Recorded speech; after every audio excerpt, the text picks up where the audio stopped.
Welcome to my room, into flow state. And this is a place where we talk and we create. It's like the two primary things for this video series, whatever this is, this platform.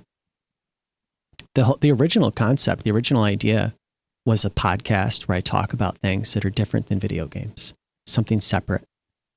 And then I eventually had the idea to kind of pivot or add in making things with sound because I want to get back into doing that. And I thought this might be a way to do that and kind of push me back into it. And that was the original idea for this episode. And I've got some stuff. I'm not sure if I'm going to play it because I'm struggling with it to so much that I'm starting to like resent it. I'm starting to hate it now. And I don't want to hear it. And I don't want to do it because I've been doing this for 2 weeks. I've got about 30 videos that I've made and then deleted. And like, I mean, do you even know what that feels like to do something over and over and over and over and over? And then you have to just keep deleting it and deleting it because you keep fucking it up and you keep failing. And now it's like this hated thing that you're just like, forget it now, forget it. And it's like a barrier to progress. Now I can't make anything because I'm stuck with this fucking thing. And so I thought, you know what, maybe we just talk for a little while because I need to move past it in some capacity. Otherwise I am just perpetually stuck here forever. And I want to do something. And my back hurts so bad. I need to stop doing this. Like I need to take a break from this. I was up to like 5 a.m. since yesterday trying to do this. One fucking video here. Like I wanted to play some stuff. And I just can't do it live. I just cannot play something live to save my goddamn life. Right? If somebody put a gun to my head right now, I'd die. That's what would happen. I would try and fail, and then that would be the end. That's exactly what would happen. And then I've been doing it all day today. And it's like fucking 1 a.m. now. It's the next day. I still can't do it. And I feel so defeated. And my back hurts so fucking bad from sitting here trying to do this for so fucking long that I'm like, maybe I just talk and try to just talk, dude. I don't know what else to do. I feel so broken and defeated right now. Part of it's the guitar. I'm not good at guitar. I cannot overcome it. It doesn't matter how many months, years. It doesn't matter how many hours a day. I can't get good at it. I'm just not capable. I don't have the hand dexterity. I don't have the hand dexterity. It's like just something my body can't fucking do. It's always clumsy. It's always clumsy and I can't fucking make my hands do it. It's like I still feel like about as good as I was like fucking 30 years ago. And it's like I've put so many hours into that motherfucker and it seemingly doesn't matter. I will play something for like 6 hours, like all day. And then the next day I completely forgot what I did and it's like I can't do a single fucking note. I can't play any of it. And you'd think that I'd be able to just pick it right up and do it easily. I can't. I have a disability, apparently. Multiple disabilities. You know, really. I'm incapable of just about everything I try to do. So for those of you out there that feel like you're never good at anything, you're not alone. Because I'm also, it's probably not going to be like reassuring. That doesn't help. But there's other people that also suck like you do. I'm proof. I can't be the only human being on the planet that sucks at everything. You know, I mean, I don't want to act like I'm special and be like, I'm the only one. I can't be, dude. Come on. And like, also, I've met enough people in my life. I know other people suck. The thing is, I know I suck. A lot of the other people I've met in life that suck think they don't. That's the difference I've noticed. It's like, at least I'm honest about it. I recognize that I'm fucking embarrassing. I look like a moron. I sound like an idiot. And I'm bad at everything I do. But I'm aware of it, guys. I know it. When other people are watching my content and they're like, dude, this poor bastard. Oh man, someday maybe someone will tell him.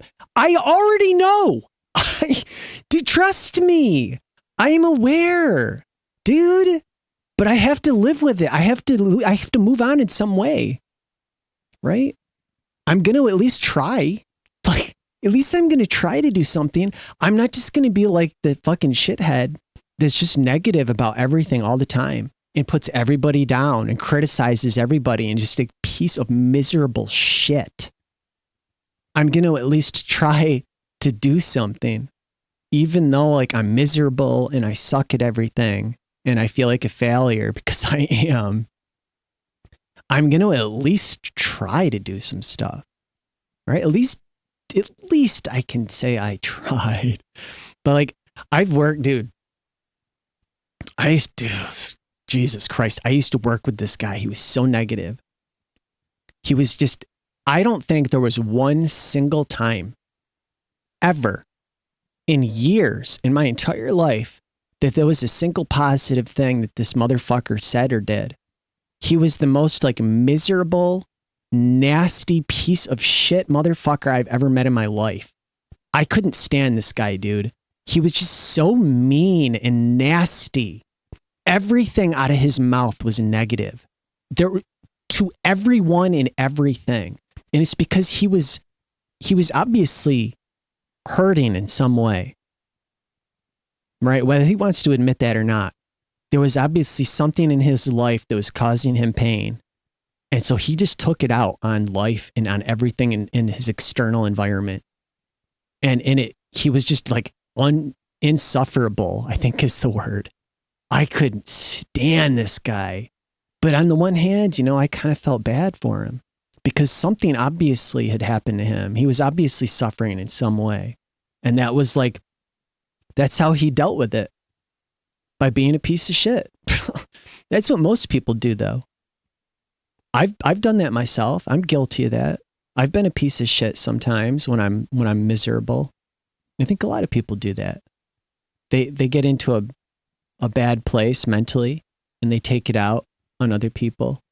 They treat other people in a way that maybe they wouldn't if they were feeling better. It's interesting how an emotion can affect how you act. It kind of sucks sometimes, being an emotional person. Like, I feel like it's weird. I often feel like hypersensitive and hyper emotional about things. Like, I can feel sometimes when other people are emotional and it affects me. Like, I can kind of like perceive it or pick up on it and it makes it difficult. It's like this hypersensitive, hyper acute sort of sensation. But then also I can feel like dead and unemotional at the same time, or like at times. I don't know how to explain it. I'm like, it's either I'm way, way too emotional to where like I can't really function, or I'm like the Borg. And I wish I could just become like the Borg, I think, because then I could do things more successfully. It would be easier to function. I feel like maybe that would be like a preferable outcome for humanity if we could somehow achieve that. Because as it is now, man, I am not seeing a bright future for humanity. It's so disturbing to see how people act and how they behave how they live, how they treat each other, the things they say, things that they do. When everyone has independence, but they're also, because everybody's so emotional and easily manipulated, the way that they're kind of like pulled and swayed in different directions on a large scale, and how that affects the world and how they act and treat each other because of it, and how sort of destructive it is. And I don't see a bright future for that. It doesn't feel like people are evolving and changing at all, or at least in like a beneficial way. There's like a handful of basically like puppet masters controlling the populace in every region. And everyone just kind of goes along with it. Like, yeah, pull my strings. And it's unsettling. And I feel like if there was a Borg like collective, you know, even the puppet masters would have to fucking bow down to that. They would also become part of that. They would no longer be pulling the strings. They would be part of the whole like organism, right? Would be working together. I feel like that's like, honestly, it seems to me sometimes like that is like the correct evolution for humanity, is to break out of that individualness that we all have and become unified in some way. Maybe kind of like Evangelion. Wasn't that kind of like the story in Evangelion? I don't want to spoil the story for people that haven't seen it. But there was like this idea of like unifying all of humanity in a really drastic way. It was more drastic than the Borg, but it was a unification of like all living things. That's all I'll say about it. And I sometimes feel like maybe that's the right path forwards to success and to the future. Because as it stands now, I am not seeing like this bright future thousands of years down the road. You know what I'm saying? I'm not talking about like 50 or 100 years. You know, you got to think farther than that. Thousands. You know, I mean, I don't even dare think beyond that. 10,000? I don't know. 1 million? I can't even comprehend. I can't even perceive what that might be like. I honestly don't see people existing 1 million years from now. Surely not. You never know, right? Like, I guess it depends on a lot of things. But if there was some sort of like global event, you know, whether it's like a man-made, I try to choose my words carefully. Certain words, even saying one word, would potentially get my video like banned. Like certain words that in my mind are like totally like normal, harmless things to say. Places like YouTube are like really strict about like, oh, you can't say that word because that could mean this and then that could mean that. And so we ban the whole fucking video. But like an event that was man-made, or maybe a natural event like a meteor or something, to kind of reset things technologically. And then maybe, because, you know, people have been on the planet for a long time. But since the creation of modern technology and like the modern way of living, like there's been such a rapid, high-paced change in the last 100 years. In the last 100 years, that's insane to think about, because if you look at the past, which I'm no expert on, I'm not a history expert by any means. But even someone as dumb as me, I can see like humanity existed for thousands and thousands of years in a very similar state. And in the last 100 years alone, we have seen such a rapid, insane change mostly because of technology. And it's hard to imagine because it's only 100 years. What would that look like in 1,000 or 10,000? You know, is that even something that's possible with current people, with the way that people are, the way that people act, and the way that they think? Can we even last 1,000 years with the way that technology is advancing? And then if it does advance, like what's going to happen with it? You know, as time goes by, as the majority of the populace just going to become sort of like the Time Machine, the H.G. Wells story. I don't remember it in full detail, but I remember reading The Time Machine when I was in high school. And I want to say in that story, just going by memory, that the time traveler in the story, which I'm not sure actually ever had a name beyond the time traveler, he went to the future. Many, many, many years into the future. I don't remember if it was tens of thousands or maybe even millions, but he went far into the future. And at first he didn't realize it, but what he discovered, the creatures that he met in the future were the evolution of people. And because of technology, because we had created a world where we no longer had to work like we do now, we had food and shelter. Things were provided for us, essentially. People had evolved into like stupid animals that just fucked all the time. They were all, I think, like attractive, dumb animals that had sex all the time. I want to say that's what he saw, but he didn't realize at first that they were the evolution of people. They looked like some other creature that was kind of human-like. And then eventually what he discovered, that there was actually a split in evolution of humanity. That there was surface dwellers that were basically just like dumb animals that fucked all the time. And then below the surface were monsters, like demons, which were the other path that humans evolved into. Those were the work. I think what it was like the executive class, the people at the top that pull the strings, the people that have the big desk, the people that are the billionaires and millionaires of the world. Those people all evolved into stupid animals on the surface of the planet.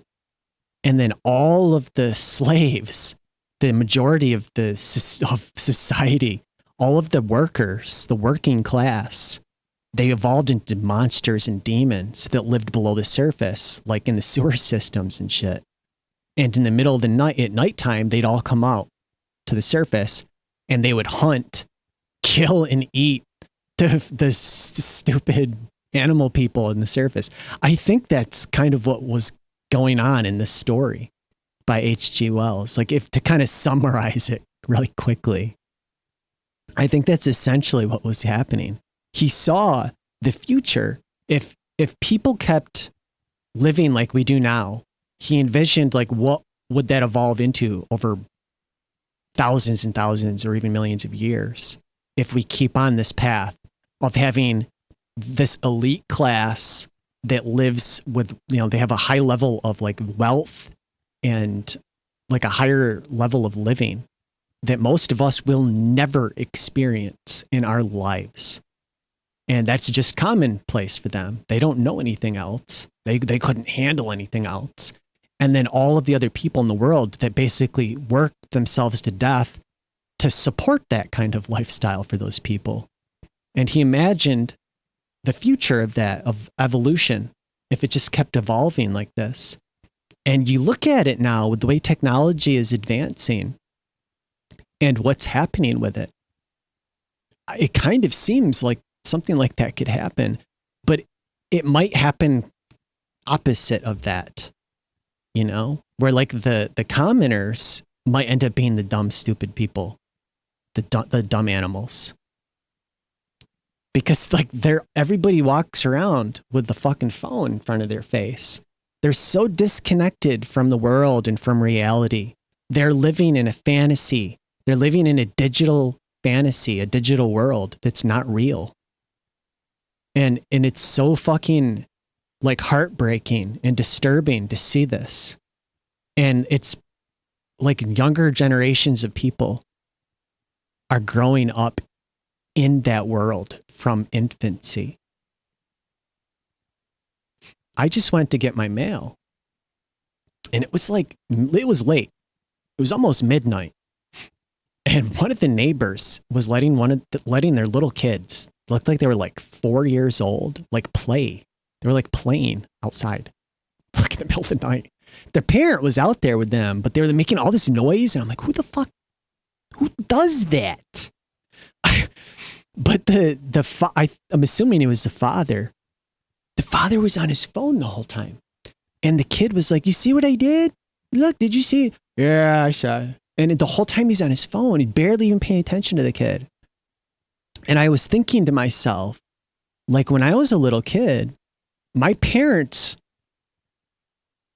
they might not have been really focused on what I was doing as a little kid so much. Because, that's not that interesting. The things that little kids are interested in or excited about are not exciting to adults. Most adults, they no longer have that sense of wonder and excitement about life and about nature that children do. And so like when I was a little kid and I'd be excited about like a feather or a leaf I found or an animal I saw, plants or flowers or whatever it was, like nature. Most of the time your parents are they don't really care because they're no longer, they've been ruined by life. That stuff doesn't make them happy. They're not excited about it. They don't care. They just want to go fucking lay down. They want to lay down and then wish for a better life, basically. But they weren't sitting there looking at a fucking phone the whole time, at the very least. They were more inclined to at least be somewhat paying attention to you and engaging with you at least a little bit. Even if it like inside, they're like, oh, Jesus, like I'm bored. I don't really want to do this. But they're going to pretend to play with you and you're like, you're having a good time. Like cause like when I was a little kid, I saw my parents and I saw adults as just like big friends. They were my big friends. Isn't this so fun that we're doing this together? And I was the only one that felt like that. But I believed it was like this cool, fun thing we were all doing. And parents and most adults, they don't even do that anymore with their kids or with like children in their family because they're too big. They're just go ahead and have fun. And then they're on their phone the whole fucking time. And like, where's that going to be in another 50 or 100 years? I can't even imagine 1,000 of that kind of shit, what that will evolve into, where like, dude, like it could be something like this where children are literally being supervised and monitored by like some kind of machine, maybe it's like a robot with some kind of AI. And it's taking care of them and paying attention to them and monitoring them. And the parents are just like, they got some kind of like VR thing on. And they're just like in their VR all day. Something kind of like that could happen. I don't know if they'd be wearing like a VR headset. I'm going to guess if things keep evolving in the way that tech people want them to evolve, we're all just going to get implanted with chips. Probably either be like a government mandate, or it'll be something that is so commonplace that you just don't think about it and you just do it. And you get some kind of implant and you're able to just like see things projected or close your eyes and have an experience, something along those lines. I'm imagining like you have to think it's probably going to be something you can't quite imagine. For people that grew up in the 70s or in the 60s, I doubt any of them are watching this, But like, did you imagine everybody walking around with fucking smartphones right now? Doubt it. You might have seen some sci-fi movie one time later in life and thought, I wonder if we'll ever see something like that. But you probably didn't think of the whole world, everybody walking around with this fucking thing in front of their face and nobody paying attention to reality. It's kind of like that one, there's like a Star Trek episode where everybody gets sucked into this game.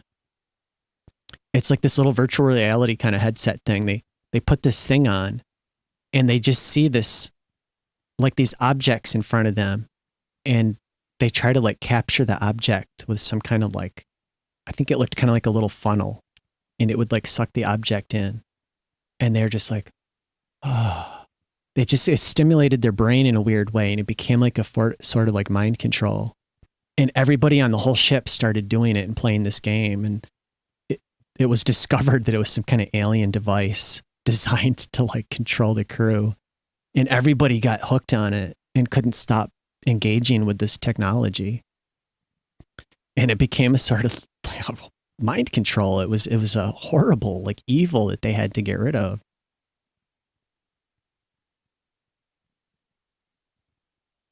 That's what I see a lot of modern technology turning into. Everything is turning into this like nasty form of manipulation and demonetization. Even the things that we used to enjoy when we were younger, new music, a game, a movie, a tool, is now this portal to like infinite monetization and growth for the company that's selling it. And it never used to be like that. It was never that bad. If you go back, like, I like to talk about audio stuff on here. You know, 'cause, I mean, you can see some of it behind me. That's some of the stuff we do on here. But if you look at like, you go back in time and you look at audio equipment, studios getting like a compressor or an EQ, right? Like there was like a company would make, what was it, like Uri or however you say their name? They had like the 1176 compressor, and it became like this sort of studio standard. They had a few different models they'd come out with once in a while. But if you look now at all of the companies that are selling plugins, and what a fucking scam that has turned into. I mean, you can't turn around without some new fucking company selling the same exact plugin, the same tool, but with like a slightly different UI.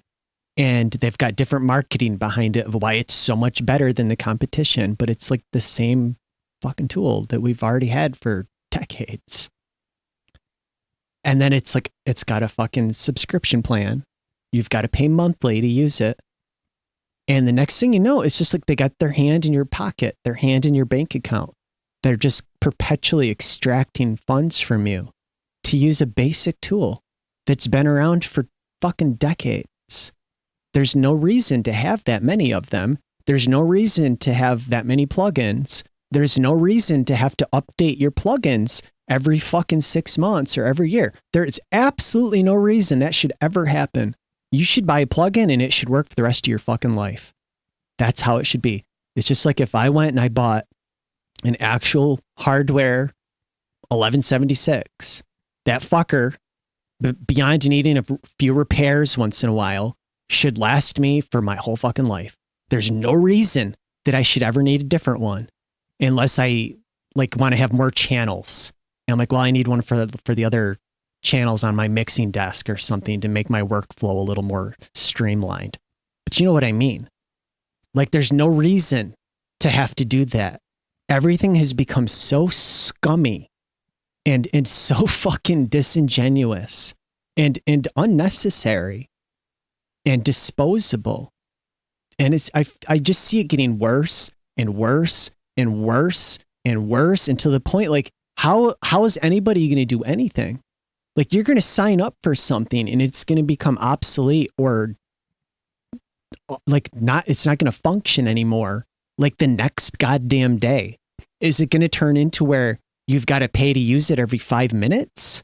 Is it going to be to this point where it's on a timer and it's just pulling money every second? Every second it's like pulling pennies or something.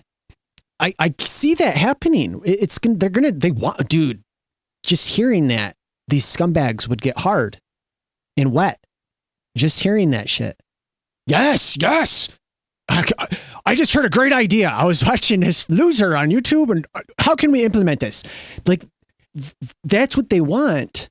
And you imagine like everything that you do in life is going to be like on these timers, and you're going to be monetized every second. That's what it's turning into. And like, how do you stop that? Right? Like, the only realistic way I can see is that people completely break away from it and disconnect.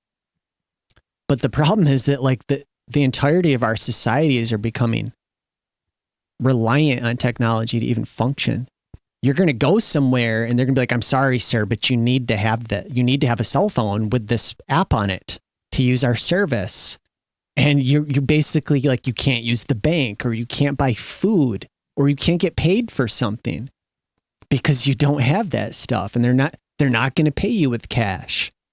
They don't have a cash register anymore. That's the future I see happening. And like, how do you break out of that? Especially when your kids grow up using the fucking thing.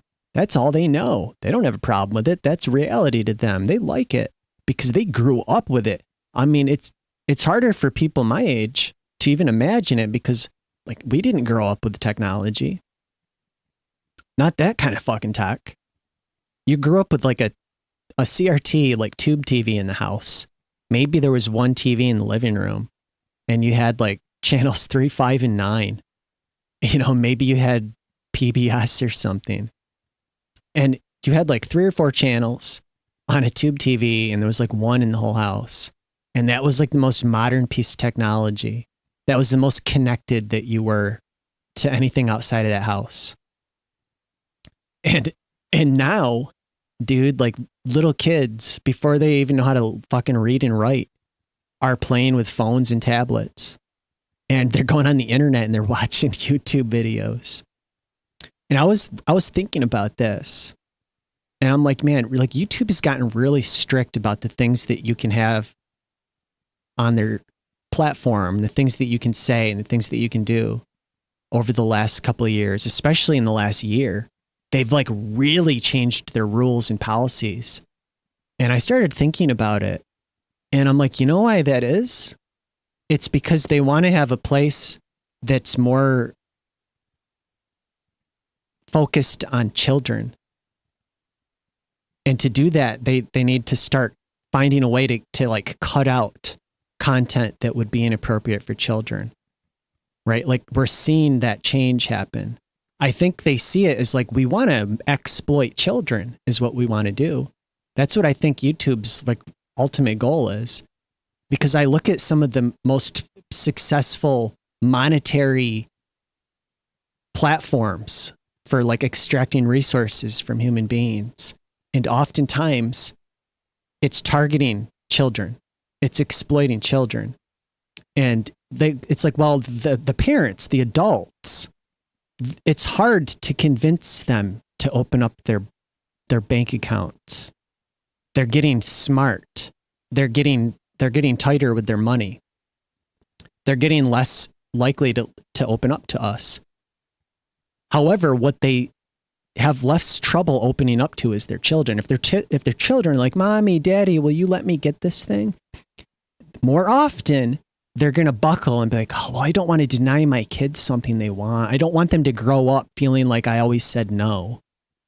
And so they want to get some like digital currency to play Roblox or something. And so you've got platforms like that exploit children. That's what those platforms do. It's what that shit is. Like, this is the kind of thing that should be illegal, you would think. But no, because it makes so much money. The policymakers love it. And the companies that are exploiting your children love it. They're getting your money one way or another, motherfucker. Even if we've got to do some really backhanded, nasty, dark shit to do it. Oh, well, you're not going to open up to us? Well, then we're just going to go to your kids. And we'll see what you have to say about it now. That's exactly what's happening. It's the kind of fucked up shit. It's the kind of practice you'd see in medieval times. but done in a modern digital way. It's like, oh, you're not going to talk? Oh, just, how's your kids doing, by the way, you know? And then they use your children as like a tool to manipulate you and steal from you. That's what I thought. You know, that's exactly what's happening. It's just a really clever, they're disguising how they're doing it. We are not doing that. That's blowing it out of proportion. It's like a bullshit. You scum. How do you live with yourself? Pretty good, actually. I'm filthy rich. That's, you know, that's like this pretty fucking dark. And it's just going to get worse. It's getting worse and worse. And I don't see a bright future. I'll put it that way. It's really like, it's difficult for me when I see it. And I don't want to participate. You know, I want to shut it all out. It's so oppressive. It's like this thick, heavy, dense, like this thick, heavy density, just like closing in around me, because the whole world is becoming like that. It's like you can't breathe. You can't even breathe anymore. And I can't even imagine what it's going to be like in a few more years and a few years after that. I don't want to participate in it anymore. It's so fucking hard to breathe in it. I don't want to have a phone, but it's become a necessity for me to even function. But other than using it for like, just like as a tool, I find it repulsive. I've mentioned this in other videos that I've done where I just kind of ramble on about stuff while I'm playing games or something. But like, I don't even really go on the internet anymore because it feels similarly like difficult to breathe. There's just so much shit everywhere. And it's becoming like you can't even navigate it. You can't traverse it. And then what's the point of traversing it? Where are you going there at the end of the day? You know, what the reason that most people go on to the digital space is to socialize. That's really what they're doing. I don't have that desire. This is the closest thing I have to satisfying that desire. And I'm not actually socializing with anybody. I'm leaving a message. It's like finding one of those messages in like a first person shooter. You know, you're like walking around, like you're playing Doom and there's like the little PDAs laying around with like a voice recording on it. And you're like, who would leave this? Nobody does that. I'm doing it. I guess I'm one of those guys. That's what I'm doing. I'm leaving the PDAs with the voice recording of what was happening in my life before the Doom portal opened up. Maybe that's what we need to happen is one of these tech companies. Maybe the quantum computer guy really does open the portal into infinite dimensions and like the Doom swarm comes through it. I almost welcome it at this point. I'll be honest with you. I think people deserve that. I don't think they're redeemable. I don't think people are redeemable anymore at this point. Like ultimately, right? That's for God to decide if you're a religious person and you believe in that. And maybe like something extreme has to happen where basically you're like burned alive. That's how God decides. Like if you really deserve it, if you're pure enough, you won't perish. Let's see how many people fucking perish or not. Like it's like a global cleansing. I feel like an event like that is what it would take to see like a medieval sort of thing, you know? That's what they used to do in medieval times to like a witch. Well, if she burns, she was obviously evil. It would be like, I don't quite mean it literally. I mean it like if you were face to face with a god they would like try to purify your soul in a way. And either it would be purified or it wouldn't, essentially. You know, like you're going one way or another. And I feel like most people, they wouldn't pass the test. They're not redeemable. It's to that point. But could people ever be redeemable, right? Because we're not gods, we're animals. We're just dumb animals on this world. And we've even sort of, many of us, not all, but many of us have forsaken nature, the place we came from, the thing that we are meant to be living in, the thing that we're like most suitable for surviving or used to be. It's almost like we've forsaken nature in a way, but from different perspectives, you could even see it as like nature, they're forsaking us. Because people seem like the least capable of living within nature at this point.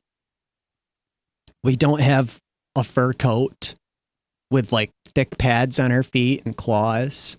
You know, we're not able to just like go out into the wild and survive like a bear or a wolf or something, or fly around like a bird. We're like extremely fragile. If we're not like all bundled up with a bunch of clothes, we'll basically perish. It's so unnatural. It's like we evolved out of it, whether that was like something that was intentional or if nature was like, get the fuck out of here. We're going to try to get rid of you by taking away your advantages of survival. And then people just got like really cunning about like, how can we start manipulating each other? I can prey upon our own race to have wealth and safety and shelter, and forsake millions of people in the process. And in nature's like, oh, they're all going to fucking perish eventually. Who cares? It's kind of what it looks like is happening. It almost does seem like nature is kind of forsaken us. Maybe after we turned our back on it at some point, it turned its back on us, or maybe the planet has some sort of consciousness and it could see the future, and it was like, get this fucking parasite the fuck off of me. People haven't been kind to it. Everywhere you go, there's fucking garbage and waste and pollution, and people are destroying it left and right. And I've mentioned this in other videos. People seem to have such negativity towards AI. It's such a hated technology. But they have no problem with all of these other technologies that are like equally destructive and wasteful. It's simply because that technology doesn't currently seem to be improving their lives in a way that they recognize as improved immediately. If it did, they would probably love it, and it likely will. And I would imagine in the relatively near future, many people will be relying on AI-assisted tools to do everything that they do. I see it as a potential useful tool in some applications. And like every modern technological tool that we use, it's like extremely, like, to get there requires a massive amount of like waste and sacrifice. You know, even using like the basic electronic components in your smartphone, like to get to where we could create those parts that you're using every day on your phone, has taken such a massive undertaking for like decades and decades, and probably trillions of dollars of R&D and fabs, and so many resources being mined and extracted from the planet, and a lot of toxins and pollutants created. So you could have these little chips in your phone that perform better than the ones that, and then like going and buying a new phone like every 6 months or every year. The amount of waste like is so unnecessary. They're so unnecessary. Like a phone, if you had like a solid ass phone that came out like 5 or even 10 years ago, it's probably still really good. You really, beyond like dropping it or something, there's really no need to constantly update the thing. But people love getting a new one. and they barely look any different. And they cost so much fucking money. And you think about the amount of resources that are sacrificed on the planet for that stupid new phone. And the old one gets thrown in the fucking dump. How many billions of phones are in the dump? And most people they have no fucking problem with that. They don't care. It's no big deal. Who cares? I got the new phone. But then anybody talks about AI, they even talk about it. And it's like people get really upset about it. And I don't think they really know why they're upset, other than it got triggered from something they saw or something they read somewhere. And it's all it took. It triggered them. They believe it's negative now because, the news some news sites try to make it sound negative. And there's negative things about it. There's a lot of waste happening. Like I said, there's waste happening with probably everything you're goddamn doing every single day. Every single thing you do is probably wasteful. But it's okay because it's something you like doing. It's beneficial to you. But I see that with time, as younger people grow up using AI tools, when your kids are using those tools and they see no problem with it, they like it. It's making their life easier. It'll become commonplace. And another generation or two and just everybody will be using those tools. I'm not sure. I'm not smart enough and I don't know enough about it. What the long-term goal is for AI tools. Because it's broad, right? That's the other thing. It's kind of broad. It has usefulness potentially in many different fields and applications. So I don't know what some of these big tech companies are predicting for their future use case. Because right now, when you hear about it, and when you look into like some of the negative things that are said, it's like, well, it has no real use case though, and it's not making any money, and it's just wasteful. And pretty soon the bubble's going to pop, and people are going to wake up real fucking fast. And I'm like, I don't know though. Like, they seem so heavily invested in it. It's like they are seeing something happening soon with it. Like, it seems to me like they've got some plans that are just not fully matured yet. And I'm curious to what that is. Because surely, right? Like, surely there is something, and that maybe they're not revealing it. They're not being completely honest about the long-term goals. Because one of the things that AI is useful for is extracting data from people. When you use it, like, for the tool to really work and be successful, you have to engage with it. And the more it's used, the more seemingly useful it becomes.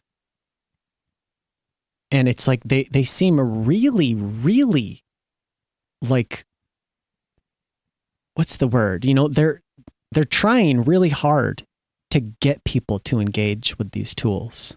They put them right in your face for free. It's free and it's right here. And we made the buttons real shiny and glowy and bright and colorful. Use it. It's free. It works well. It's fun. Do it. Try it.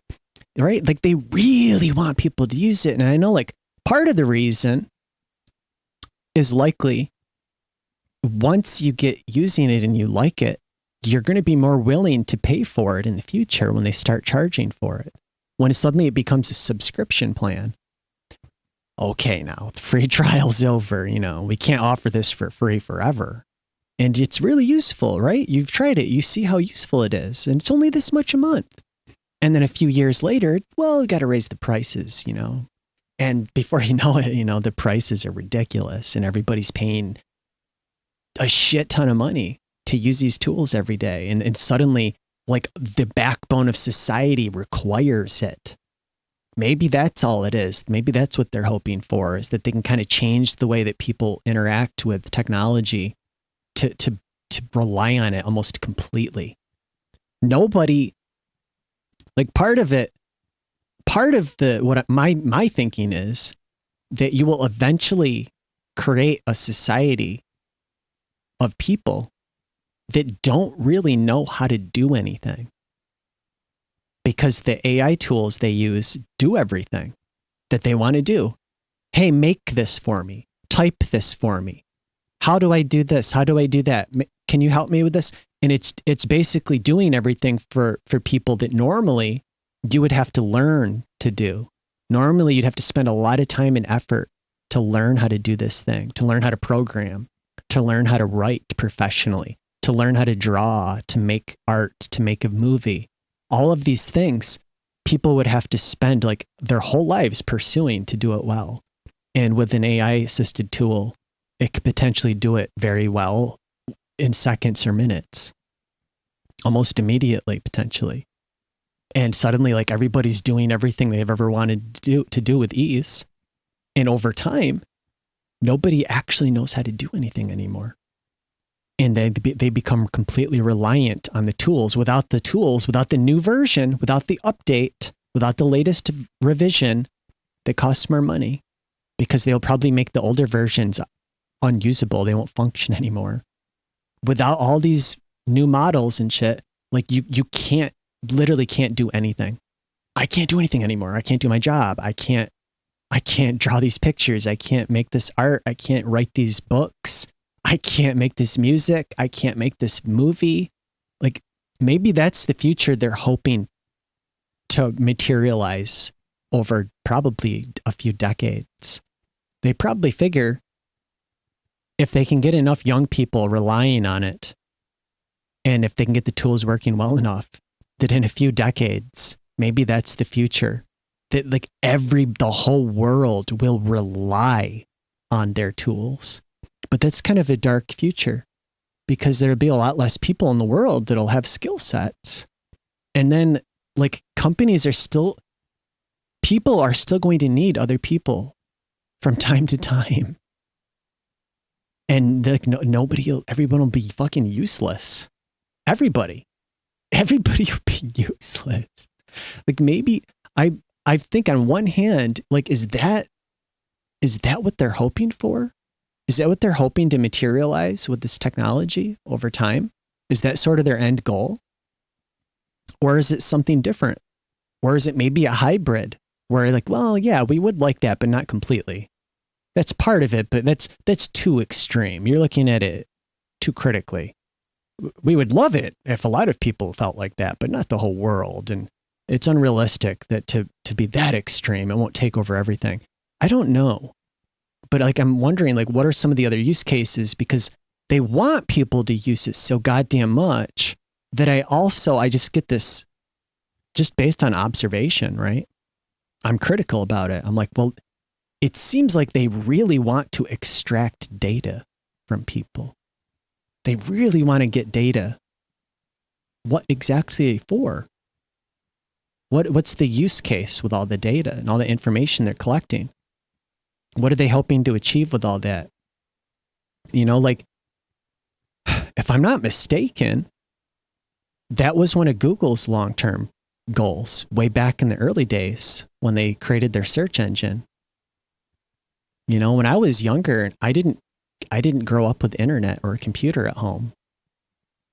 In the 90s, when all my friends had computers and internet in the 90s, I didn't. And I was kind of jealous of them. And when I'd go to their homes, it was like, wow, can we go on the internet?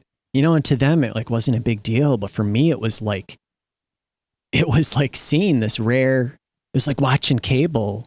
You know, that was another thing I didn't grow up with at home. So I never got to see things like MTV as a kid. And I'd go to a friend's house and be like, can we watch MTV, dude? And they're like, yeah, whatever. It wasn't special to them. But I didn't have that in my life. And so it wasn't until much later that, like, when people talked about using Google, when I finally got a computer, you know, I was like, what is that? I didn't even know what it was. And it's like, well, why? What's so special about that search engine? You know, like I knew what Yahoo was. I remember hearing that one. That was the one that my friends had in the 90s, I think. And it's like, what's Google? Is it like a different one? It's kind of like Yahoo. Like, and I think, if I'm not mistaken, one of their early goals that they foresaw was, we're going to use this tool, this platform, to extract data from people. That's like our long-term goal. Over time, we're going to be extracting data. I feel like I keep hearing a noise in my headphones. Over time, we're going to be extracting data from people. And eventually we're going to have enough data that we'll be able to like trade that data with other companies. And we're basically going to have all of this information that we essentially stole from the world. And then we're going to make a shit ton of money off of it. And they just gave it to us. They just handed it over for free. And we're all fucking billionaires now. I think that was kind of their long-term goal, but they didn't talk about it publicly. They kept that secret forever, essentially. And eventually it was discovered. I think some people that were part of that company in the early days, like, talked about that in the last few years, that like they knew that that was what they were doing.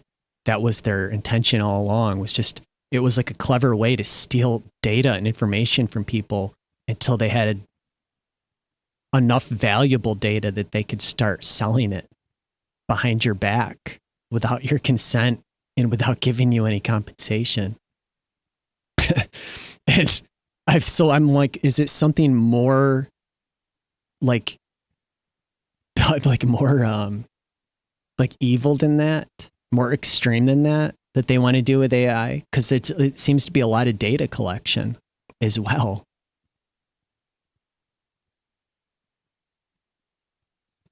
I find it hard to believe that these people just want to change the world in a positive way. I find that almost entirely unlikely. In a positive way for them personally, because they'll have more money and their families will have more money. And at the end of the day, that's the only thing they really care about, is sustaining their own personal wealth and their families' personal wealth for the future. They probably see it as like, not only do they want to have extreme, unreasonable amounts of wealth, but they also want to ensure that like their family in the future stays that way. And everybody else can basically, I don't want to say burn, because they need us to sustain that.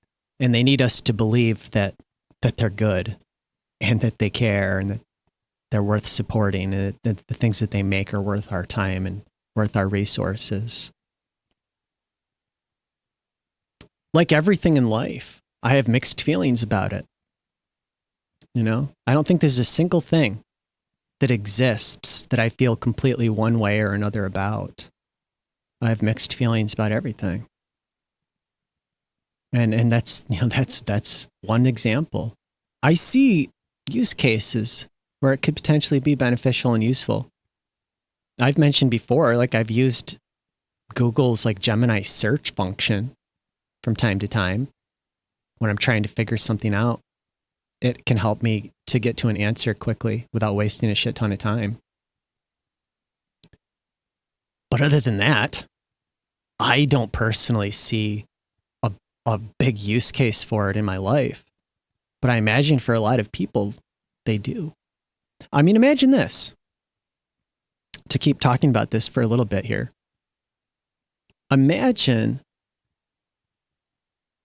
like you could use an AI tool.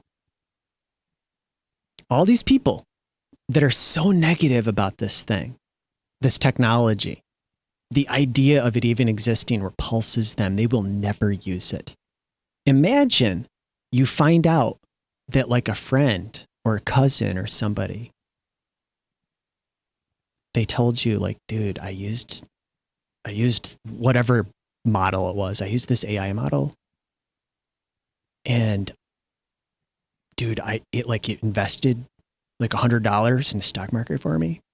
And dude, I don't tell anybody, dude, I made like $10 million. I made like $10 million, dude, like over fucking night. They'd be like, dude, are you fucking kidding me? how did you do it? Show me how you did it. What model was it? And then they'd use it. They do. Show me how to do it. Will you help me do it? Because I don't know how to use that stuff. And they'd show them, and they'd do it, dude. And they'd probably still talk negatively about it, or maybe they'd start talking about it positively. And I'm like, I thought you hated that thing. Well, I mean, yeah, but maybe it's not all bad. I feel like that's all it would take for a lot of the people that are negative to change their tune. If they found out they could get rich overnight by using one of those tools, they would suddenly use the tool. If that's all it took, if you could just type into it, like, will you make me rich? And it was just like your bank account ticked up like to like $10 million overnight. You'd use it. Get the fuck out of here. You wouldn't. Are you kidding me? Yeah, you fucking would.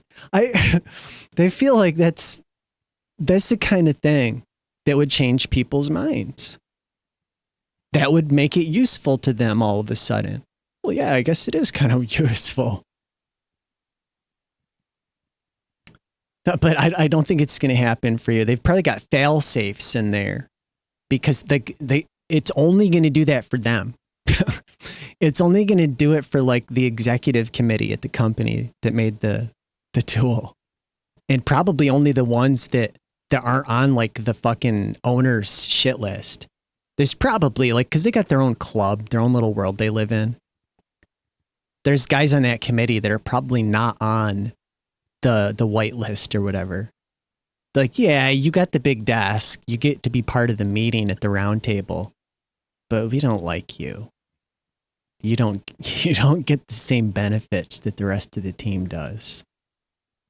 We all made like $100 million last quarter using the tool, but we didn't let you in on it because you're not really part of the team, but we still need you to do your job.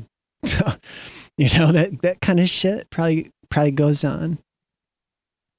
It probably can help make a lot of money. And I think that's the other use case. There's a lot, right? There's probably another use case potentially for some of these AI tools is companies to make more money faster. And one of the ways they can do that is to like more aggressively trying to trick us into buying shit we don't need or want. That's what I've noticed with apps, like simple, like shopping apps, things like Amazon. I think they're really heavily invested in AI. And like, dude, that thing is constantly like, look at this deal. Don't you want it? It never used to be that bad. And it's like so inaccurate though. It doesn't seem, this is something else I noticed, is that a lot of the online tools I use, because I don't use the internet that much beyond basic like bank transactions and like getting food, that sort of thing. When I go places on the internet, it doesn't seem to really have a clear profile on me. Like the things that are recommended to me are so off the fucking mark that I'm kind of shocked by it. Because I'm like, but surely I've used this enough that you guys should have a better idea of the kind of things that you should be marketing to me than this. Are you kidding me? This isn't even close. What happened with your tools? They were better like fucking 5 years ago. But so I don't really know, but I feel like part of what they're hoping is that they can monetize people more aggressively with AI tools, is I think is one of the hopes and dreams. And it's probably working for them to some extent. If you can convince people to buy more shit, right, you're going to make more money. There's an anime that I saw years ago called Wolf's Rain, and it's a pretty good anime. It's an older anime. I think it's in 4:3 aspect ratio, possibly. And I think there's more hand animation in it than CGI. And there's a futuristic like society or city in that anime. And it's kind of like this scenario that we're entering here, where it's just shit. People just buying shit constantly. And like they talk about it in the game or in the movie rather. I think they show it like on the news sometimes and they talk about it if you read the subtitles. Like there's this concept of just people like consumerism and people just buying more and more shit constantly. And this being encouraged by the government to buy more. And then below the city, because the city is kind of like on like a huge platform, like above the land. And it has like a protective sphere around it to protect it from the harsh, polluted environment.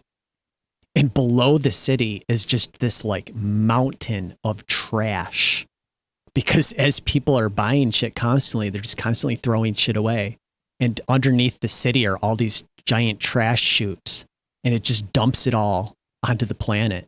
And just this massive mountain-sized landfill. And it's kind of like what we're doing. That's the path that we're on. You know, at some point, like we've got to start doing something with all the garbage, I would think. And so much of it, dude, is like probably there forever. People aren't going to want to clean it up. Like there's islands, like in a land mass of just trash. Where can we put it? I dump it in the water. The ocean's big, it's deep, just dump it there. And that's what we do. There's a big fucking hole over there. Just dump it in there. And it's just what they do. And it's like so out of control. And nobody's thinking about that when they take their trash out every day. But AI is evil. They're so wasteful. How much garbage do you throw away per year? Are you properly, like, you really being careful about the things you throw away and how much trash you're making? And I doubt it. Most people don't. And then for the handful of people that are like really extreme about it, it's commendable on the one hand, but also you're really not making a difference. Sorry to break it to you. But you're not. You feel better about it maybe, but the world doesn't care. Because it's still just as polluted. It's going to see you. The planet's going to see you like it sees the rest of humanity, unfortunately. It's like an evil fucking parasite. Even if in your mind, you're like, but I didn't. I recycled. And I was really careful about everything. The planet, it doesn't see you as an individual. It sees you as part of a greater whole of evil. Sorry. You're gonna be part of the fucking what the ultimate end result when the planet finally has had enough. I don't know what else here I wanted to talk about. I needed to talk about something. I wanted to have a sort of a podcast. That's the sort of thing that I will do from time to time with this flow state series. I'm not sure what to call it. I feel less stressed about it. I was feeling so goddamn stressed. And like I couldn't progress. I don't know. I don't like the idea of playing my shit now, like after I've talked for an hour. You know, I feel like it would make more sense to have a standalone video. But at the same time, I don't know, maybe we play some stuff on here. Now that I've relaxed for a while. It was like when I, at least for me, when I do something repeatedly over and over and over and over, dozens and dozens and dozens of times, and they're just failure after failure after failure, it's like I just can't do it anymore. I'm like, I'm incapable of it at some point. I just can no longer even function. And that's the point that I had reached. It was like a breaking point. And I kind of don't even want to think about it anymore because it was such a horrible experience. Like there's just some things I'm just incapable of doing apparently. But I created all these sounds. And what sucks is when the camera's off and I'm in the right state of mind and it's like the right time of day, I can do it. And I liked the result, actually. I'm like, I kind of like that. It's neat. I came up with that. But I can't capture it. I can't seem to capture it. The cameras are kind of evil, though. Like, there's many things that are not meant to be captured. They're not supposed to be captured. And when that happens, it diminishes the memory and the experience. I can think of times when I was a child and my father got this bright idea that he was going to get a video camera in the 80s when they were like these gigantic things that took big VHS tapes. And he got the idea that he was going to be like a movie producer or something. He was going to be like a movie director. And he was just going to film his family all the time. And like, we no longer could have authentic, private, real experiences. You had to worry about the fucking camera all the time showing up for everything that you did. And it ruined memories and it ruined experiences. No longer did you have this special, like, private experience as a child because dad's got the fucking camera on you the whole fucking time. And the whole experience was destroyed. And all you're like, get that thing the fuck off of me, turn it off. You're ruining this. Stop it. Stop it. Stop. And it's like, no, I'm not going to stop.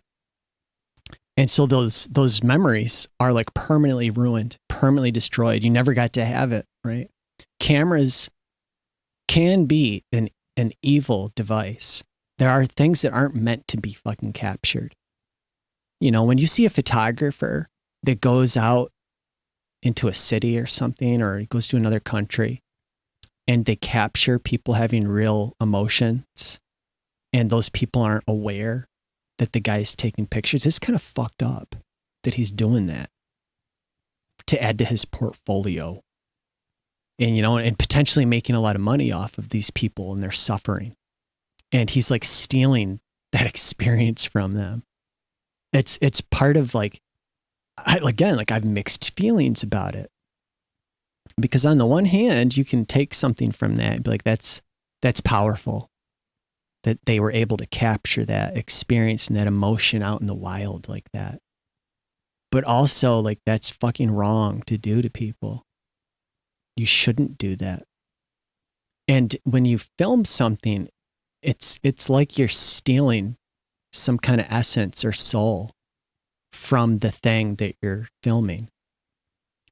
Unless you are intentionally making a movie and everybody's on board with it. You know what I mean? That's different. But when it's the real world, it's kind of like a soul sucker. It is. It's weird. You know how they say, like, in science that, like, I don't know how to explain it. That, like, basically, fundamentally, this is my understanding. This is like my primitive understanding of what I think at the end of the day, people still don't really know. They don't really understand. Some people think maybe they do, but also they could be wrong. But my understanding, without being a physicist, is that fundamentally, all things, reality itself, at the like quantum scale, like hyper microscopic scale, doesn't fully exist in a specific state. Everything is a sort of like fuzzy state of maybes. Maybe it's this, maybe it's that. It's kind of hazy. It's unclear. It could be, or it couldn't. And then as things are, basically, it seems to be like numerical, like percentages. Well, it's like 80% this. And like the more, like the higher that percentage is, it becomes more like materialized. It's like, well, it's more this than it is that. So I guess it is kind of this now. And then as it becomes more of one thing versus another, like a different state, it kind of like, how do I even put it? It like, I can't explain it. As it becomes more of one state than a different state, it kind of snowballs into being that state even more and more and more until it is. But it doesn't necessarily have to be. And probably with the right type of stimulus, it could be reverted back into a different state. And then they say that like performing a measurement forces things into states. It's right. And I don't really know. I don't really know. And probably nobody does. But like if you measure something and it's in this sort of like unknowable state, maybe it is, maybe it's not. And then you take a measurement and now it's just like forced into some kind of state. It's like, well, I guess I have to choose a state now. I don't know how it happens exactly. But like particles basically become a certain state versus another when they're observed. Somehow.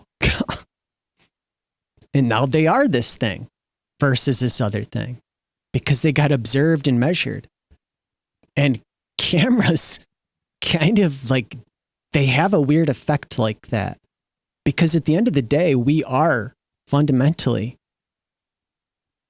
at this hyper microscopic scale, all of these particles and all of these states of uncertainty, and we exist and we don't exist. And I could walk through the wall or I couldn't. I could destabilize or not. Like fundamentally, you get small enough and everything about us is kind of manifested from this like quantum state. And I feel like being observed by cameras and shit has an effect on us, and it's a negative effect. And I don't like it. You can just feel it, you know? It's like, ugh. It's like a fucking wet rag. It's like putting a wet fucking blanket on or a wet shirt. And it's like, ugh, get this thing off of me. And it's like, no, you're going to wear that, motherfucker. It's kind of what it's like. Yeah, I don't know. It's hard to explain. I feel like it has a negative effect. But I want to have it on because I'm putting this up on a platform that primarily has video on it. And I feel like if I just had a static screen and I just talked into the mic, it would be less interesting. You wouldn't be able to see what I look like. You wouldn't be able to see my hands move. You wouldn't know if I was real. People like to see what other people look like. That way they can be like, man, God, I hate them. Look how they look. They look so stupid. I'm glad I don't look like that. And they'll hyper analyze and be like, God, look at the fucking dumb expression they're always making. God, I feel bad for some people. And the whole time when someone's talking, even if it's something they like, and they're watching them in video form, they're just like hypercritical the whole time. They're like finding all the things about them that are like negative so that they can feel better about themselves. You know, at least I don't look like that. Oh, wow. Look how bad their hair looks. Who the fuck looks like that? Why? Get a haircut, dude. Like, like they're doing shit like that the whole time and just like tearing people apart. But then at the same time, they're engaging with it. So, because like I've done that with content creators that I like, and I feel bad about it sometimes when I do it. But like my mind does that. It'll start analyzing something. When I see other people, it happens. You know, it's like the Terminator. When the Terminator, he walks into a room and he's like, and he's scanning somebody and it's got all these stats. Like I do the same thing. We're probably not real. We're probably all computers or something at the end of the day. Like that happens to me. I get the stat readout. And then when somebody says something to me, I turn around and I'm like, fuck you, asshole. That's what the first thing that comes to my mind when I have to talk to somebody. What I'm saying is the Terminator is my role model. I idolize the Terminator.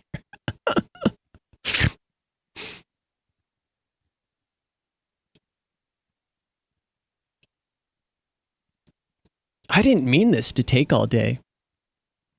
It's taken me like all day to get to a point where I can sit down and have a conversation like this, because I've been trying for so many days to record myself, as I mentioned in the beginning, playing the sounds that I made.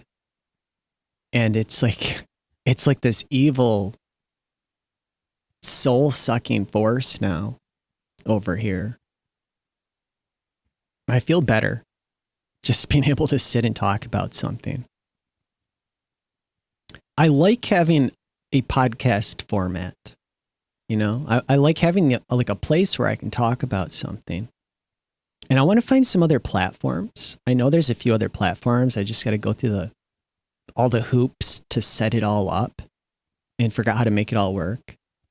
But there's some other platforms I'd like to have like this sort of thing on other platforms, you know, where there's different types of audiences and have maybe more of a connection with other people, you know, because I feel like that helps. If you have something to put out into the world, even if it's something small, just some person, some human being out in the sea of people talking about something publicly. Because, like, face it, like, most people don't do that. A lot of people do, but most people don't.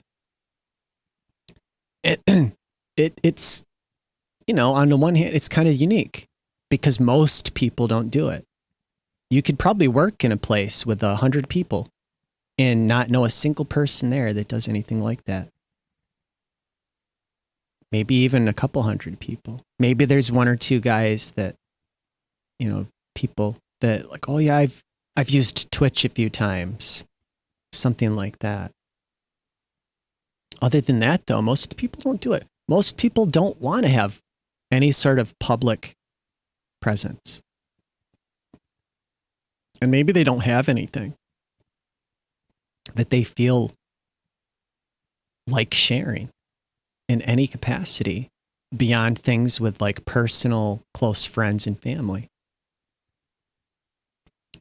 I don't have that sort of thing, really. I don't have people that are interested in me or my life. Not really. I have like, I'd say like maybe one or two people. Maybe. But like in my entire life, no one has really been interested in the things that I do. And so finding a place to like, well, I have some things I'm interested in. It's maybe there's other people out there that would have some interest in some of the things that I talk about, you know, some of the games that I play, that sort of thing. And then like as I experience things in the world, it gives me ideas like, oh man, I have thoughts about that. I want to talk about it somewhere. And so that's kind of what I'm doing here. You know, like I have my Game Thoughts podcast that I've been doing, that I started doing. I started it a while back and then I got rid of some of those videos because they looked so bad and I just didn't like them. So I kind of rebooted it. And for that, I started writing, like taking notes. You know, I mean, first of all, I don't play every single game that comes out, so I'm not able to talk about it from that point of view. Here's all the newest releases and let's talk about it because I've played them all. I'm not one of those people. So I come up with different things to talk about. in that category. And sometimes I'll take down notes. But for this here, this is just me kind of like on the, obviously, it's just me kind of on the fly, having ideas and wanting to talk about it because I feel like I need to. And I want to make something. I want to feel like I can put some time into something and say, there, I made something with that time. I don't like feeling like all of my time is wasted, I guess, because for most of my life, that's how I feel like it's been. I feel like if I look back at the entirety of my life, I feel like most of it was kind of wasted. And I want to try to change that. I want to try to do, when I have time to do something like this, rather than just like sit here alone and think about some stuff, I want to record it and like feel like I did something with it. And then I put it out publicly, which is probably not smart, but I've never been that smart. So why stop now? You know, what's that saying? We can't fix stupid. I used to work for this old man that would say that all the time. You can't fix stupid. He probably picked it up from somewhere. I used to work for this place a long time ago. And this old bastard, dude, I have such mixed feelings about the experience. But it was an experience I had for many years. And I worked with this old man. Oftentimes, just me and him, just the two of us. And when I reflect on it, they're like special experiences to me. You know, I didn't really have someone like that in my life for most of my life. And for all of like the sort of times we didn't get along or see eye to eye, because there was a big age difference. This guy was like 75 and I was in my 20s. You know, he was from a different time and he had a different life than I did. He had a completely different life, the way he grew up, and on top of that, the time that he grew up versus me. And we didn't see eye to eye on a lot of stuff. I was this dumb, naive child, essentially. And he was like the wise elder that was more hardened and mature and stronger mentally, I think, than I was. So we didn't always get along, you know. There was a lot of times where I'm like, God, fuck you, dude, fuck you. Because he could be kind of a bastard sometimes. But it was a special experience for me. I had this connection with someone who, they had so much more experience in life. They had been through so many things already. So many ups and downs. You know, I knew enough. You pick up enough about people when you work with people, when you spend time with people long enough. You pick up enough little pieces that you know, like they've gone through some shit. They've had their fair share of ups and downs, and many of them are probably things they don't ever want to talk about or think about ever again. Maybe even things that they're ashamed of, things they regret. And I suspect the longer you live, the more that shit accumulates. And this is someone that had like all this wisdom and experience. And I spent many years working with this person. And many of those experiences were like one-on-one experiences where it would just be the two of us for like the whole day or half the day or for many hours of the day. And it was, I have mixed feelings about it, but ultimately it was special to me. that was my experience. That was my life. And so like, I do have like a fondness for it. I felt like there was a certain bond at times between us. This guy would show me stuff because he had a lot of land, and sometimes he would bring me somewhere on the property to like show me something that was like kind of special. He doesn't show this to everybody. This isn't something you normally would do, especially during like while you're working. Let's go over here. I want to show you this thing. And then he'd talk about like a memory, like when 30 or 40 or 50 years ago, that's related to that place he showed me in the woods or something. And I don't know. I don't even remember why. I've been having dreams sometimes. Sometimes I have dreams about certain people. Like it'll come out of nowhere. And it'll like come to me in a dream. It's like I haven't dreamt about that person or thought about that person in a long time. And then you'll be like with them in a dream. And it kind of stays with you afterwards. It's sometimes I feel like it's, like your mind trying to like communicate something to you maybe, but it's hard to say as well. It's hard to say exactly what's happening when you have those experiences. I've had these dreams before where like I'm in my grandmother's house and I'm on like the second floor of her house where she had like all this like junk at the end of a hallway, just like stuff from the past that she just didn't want to throw away. And it was like in boxes, or like she had an old typewriter that didn't work anymore, but it was one of those antique typewriters. And it just sat up there like kind of broken and old, but she didn't want to get rid of it. And sometimes we would go up there. I would like try to play with it, or I would ask about it. I think there's even a couple times where like I helped to clean some of this stuff up. And every once in a while I'll have like a dream where I'm like up there. It's like, why would I be up there though?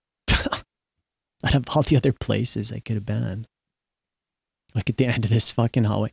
But then you also have to wonder, like, and this is the thought that I've had, is that if different memories, different parts of memories are like encoded in your mind, like in your brain, if they're encoded in like regions that are like overlapping, there's like multiple memories from different times in the same sort of like similar location. And so when there's a stimulus there, it stimulates multiple memories that kind of overlap. Or maybe, and I'm guessing because I don't really know how it works. Maybe sometimes memories have to get relocated as parts of the brain die. I'm assuming, like every other cell in your body, that parts of the brain die and then get replaced with new cells. And maybe the memories get moved around from time to time.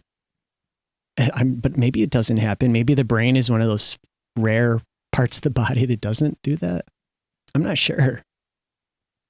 Maybe someone can write in and tell me how the brain works in that capacity. Because I've always assumed that every cell in your body slowly degrades over time, and then it gets replaced with a new cell.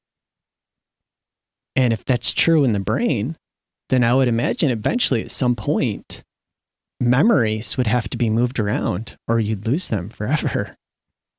And maybe that doesn't happen in the brain. Maybe like the brain cells are like the only ones that don't do that or something.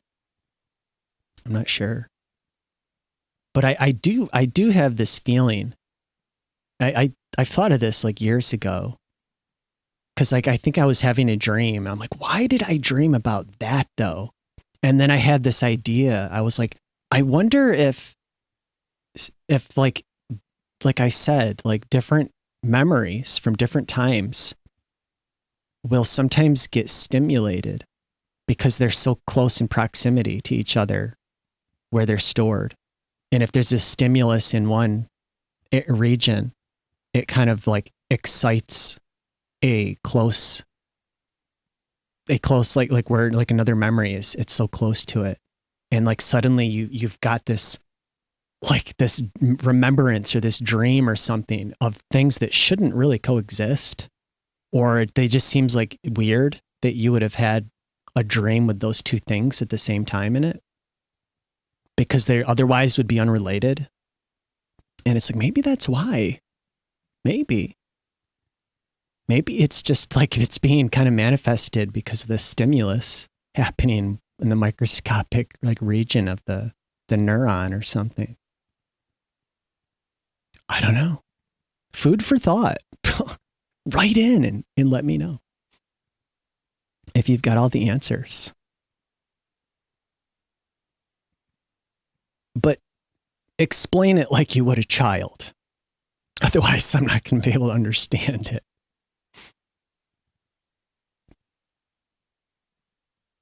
I don't know. I don't know what else I want to talk about now. I just feel better. Like I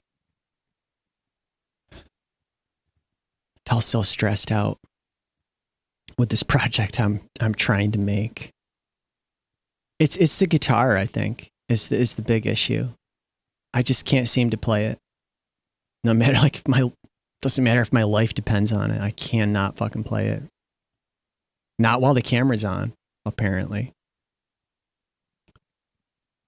So I don't know what I want to do now with that. Because I had a whole project and I still want to do something with it. I do.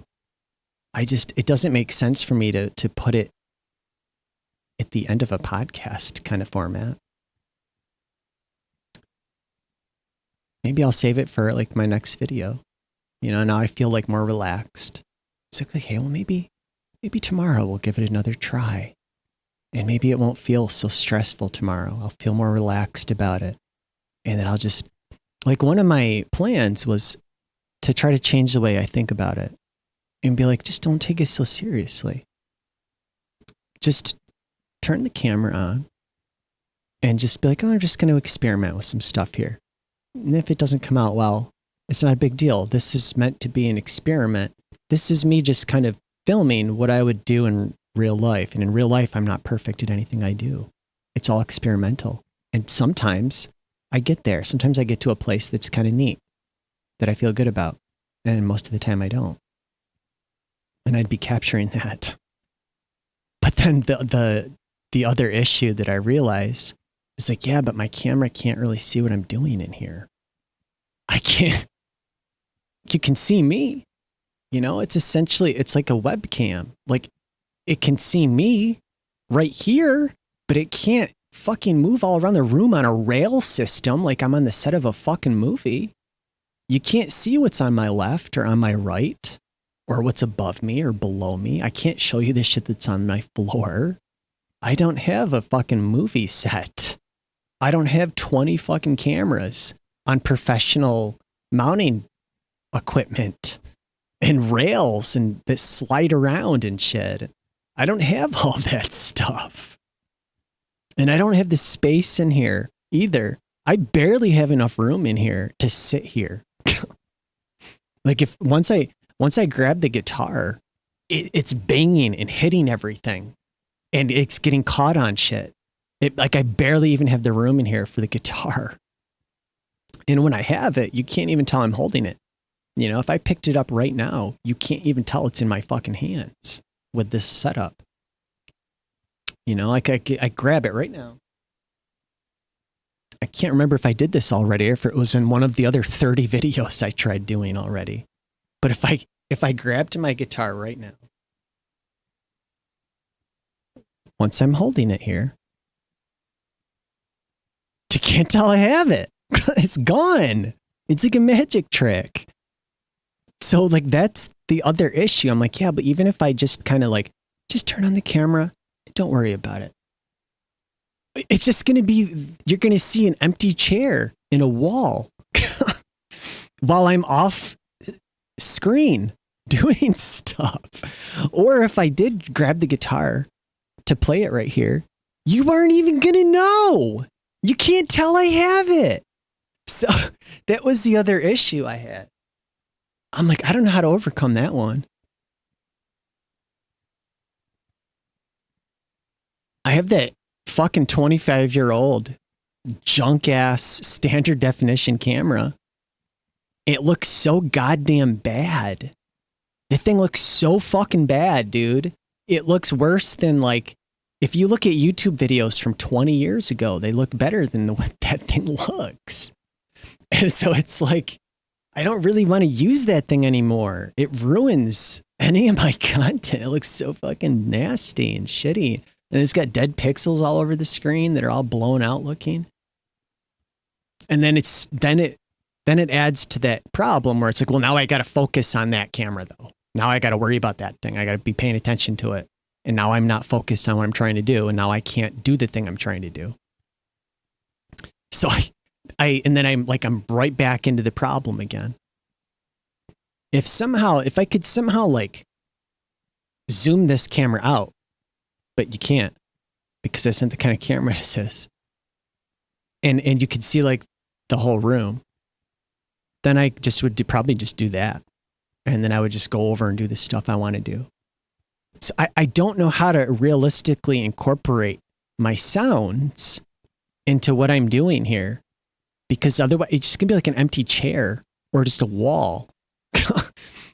Like I can turn the camera a few inches and then you can kind of see a couple of things almost off to the side. And that's about it. And like that's about as much as I can do with this equipment.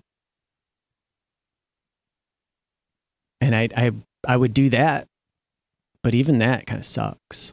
So like I don't know what to do with like the sound, the audio content I want to make, because I do want to make. I would love it, right? Like if I had some ability to have like a camera like floating up here.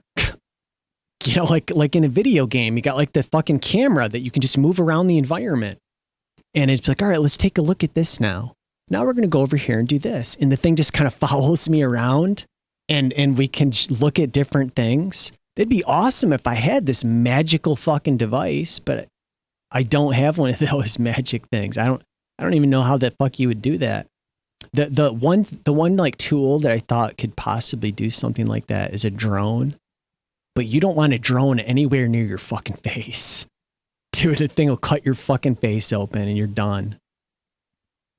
Those propellers are just spinning around. They're just like deadly, dude. And I would not trust one of those things to be moving around in this tiny room with clutter and shit everywhere. But that's like the one device that could like kind of hover and fly around like that with a camera on it. And I've seen people use a drone like inside of a room before. You can tell that's what they're using because they'll have a camera that appears to be hovering in the middle of the room and it'll kind of move a little bit in the room to follow them. And it's like, that's got to be like a drone with a camera on it. And it's maybe some kind of software that is designed to track their movements. But you don't want it getting too close to you. And you're going to need a pretty big empty room to do that realistically. And my little apartment here is not something you want. Plus, I don't have a drone. That's the other thing. I did buy a cheap ass, like super cheap drone, like, I don't know, like 6 or 7 years ago. I don't even remember. It was a while ago. Quite a few years ago, I bought this little cheap drone off Amazon because I was curious. It was like this new technology I wanted to try out. And I tried it for like one day and I'm like, I'm never going to use this. I have no real use case for this thing. So I gave it to somebody. But it was dangerous that first day. I tried using it in my apartment and it got too close to the wall or something. And it was like, it smashed into it and it nearly broke one of the propellers off and then it fell to the floor. And I was like, whoa, holy shit. And I'm like, I shouldn't use that in here. But it's like, where am I going to use it? Like if I lived out in the countryside, that's one thing. But around here, dude, there's nowhere fucking to use that realistically.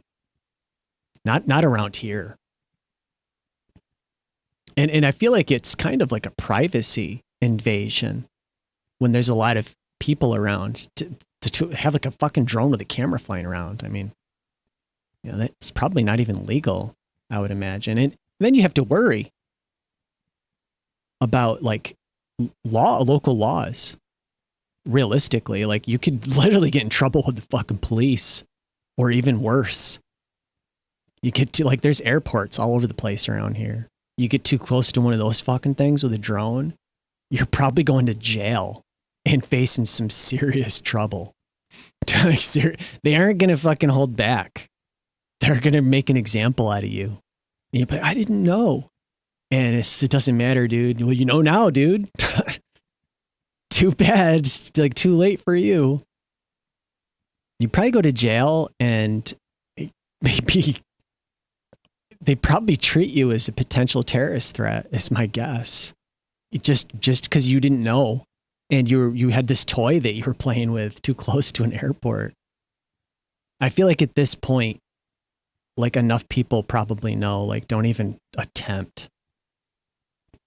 But like I probably would be one of those people that wouldn't know any better if I lived somewhere close enough and I'm just like flying, because some of those drones will go like a mile or farther.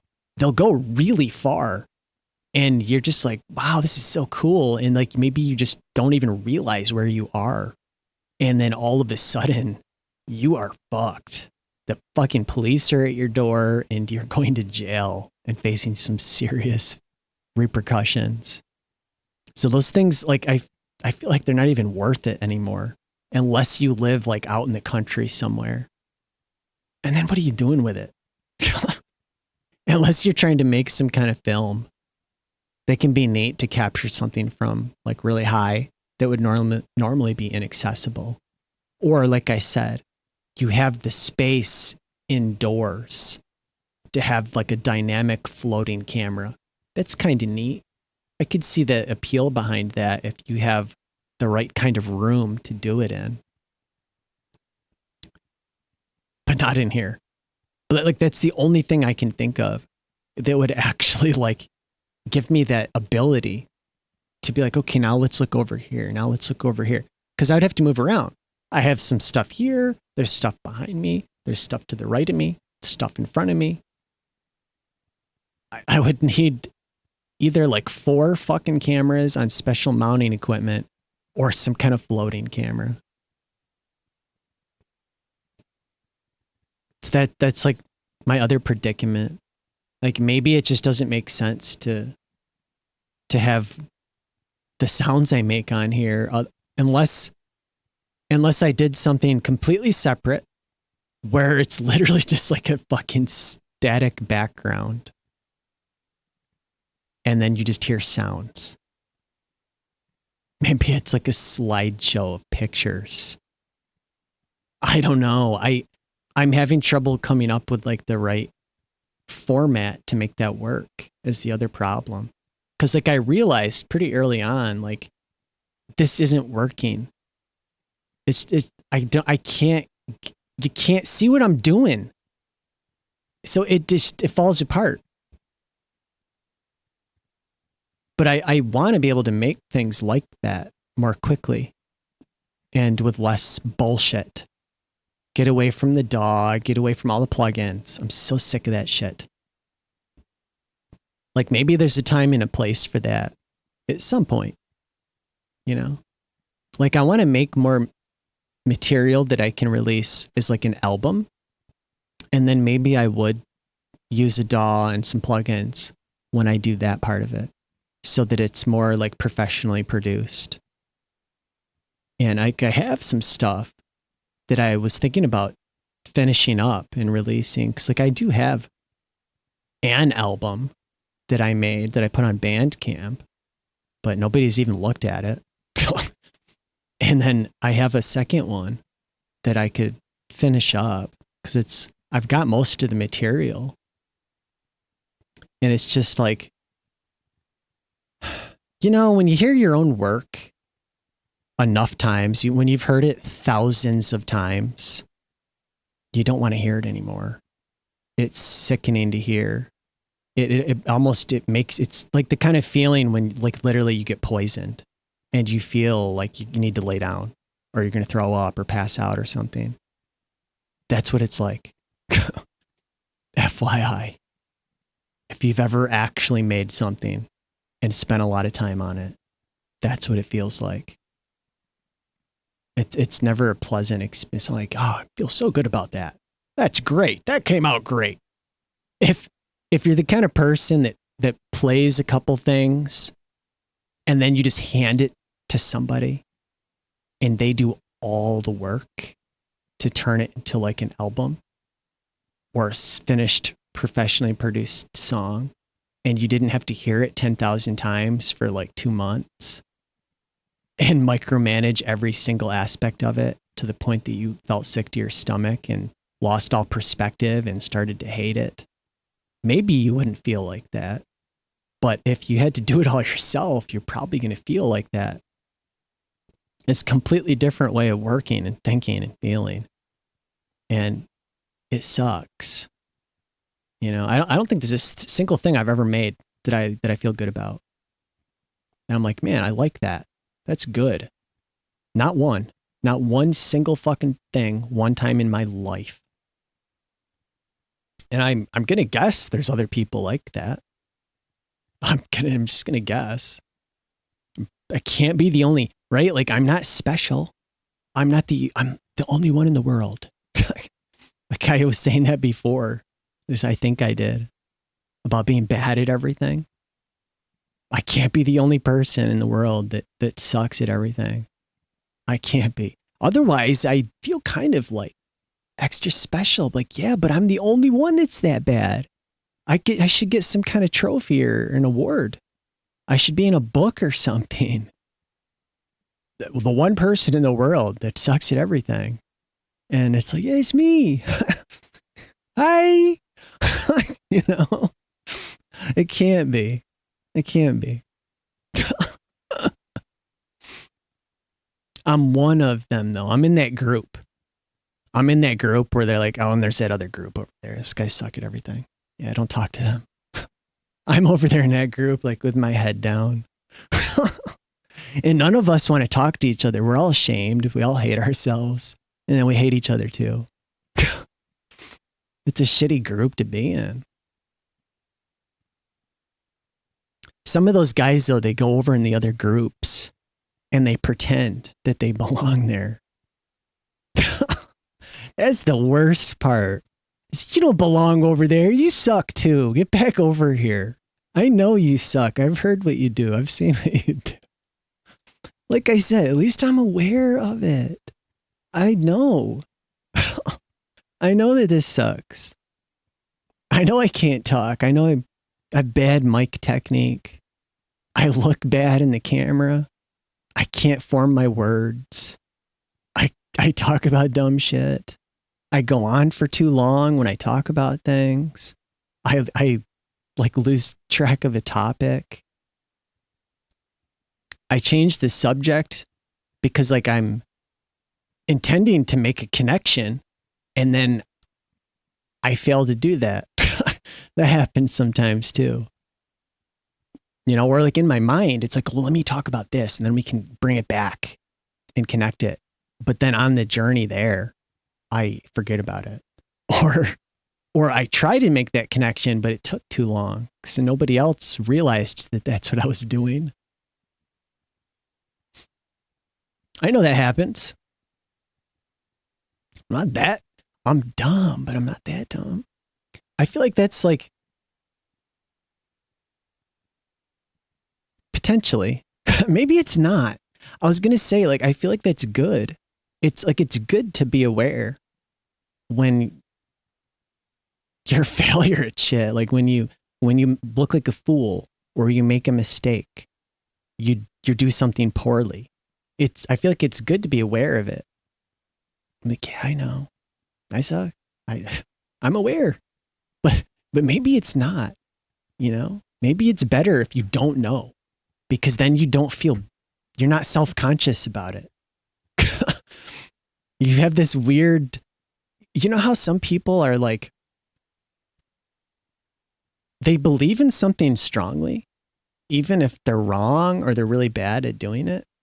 But because they're so like, they believe it so strongly, like, other people start to believe it too. Other people like take them seriously.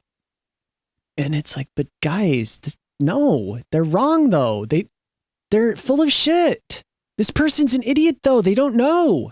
But everybody takes them seriously and they buy into it. Maybe it's better to like not even be aware of the fact that you don't know something, or you're not as good as you think you are, or that you could be wrong. You know, that's something that's a realization that I had a few years ago. It took me a long time to get there. However, I think there's a lot of people in the world that never get there. They never realize it. They never have this realization that like everything that you believe in life, and then you get to a point, like you go through life believing things are a certain way and building upon that. You know, it's almost like building a house, and you're building the house of your life. And then you get to a point where you're painting, you're finishing up, you're painting the rooms. It's almost done. And then you get back and you're looking at it like, man, this is really coming along. I've come so far. And then like the house shimmers. And you're like you realize like the house isn't even there. You have this realization that like you were wrong potentially about everything you've ever believed in, about the world and about yourself. And I think a lot of people never have that realization. They keep believing their whole life in something, even though they're wrong. They've been wrong the whole time. And it sucks because like I had this realization a few years ago that I just felt wrong about everything I ever believed in my life. Everything, like every single thing.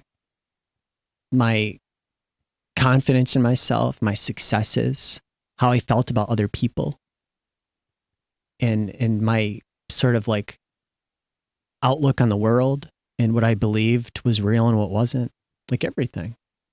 It was kind of like a completely new, like sort of world kind of manifested around me. And I had that realization, like, I think I've been wrong about everything.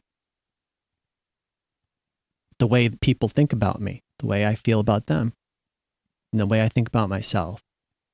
Just every single, you know, like I said. And on the one hand, it can be kind of eye-opening and maybe, I don't know if humbling is the right word, but also it's kind of debilitating. It kind of breaks you in a way. And I don't know how to put it.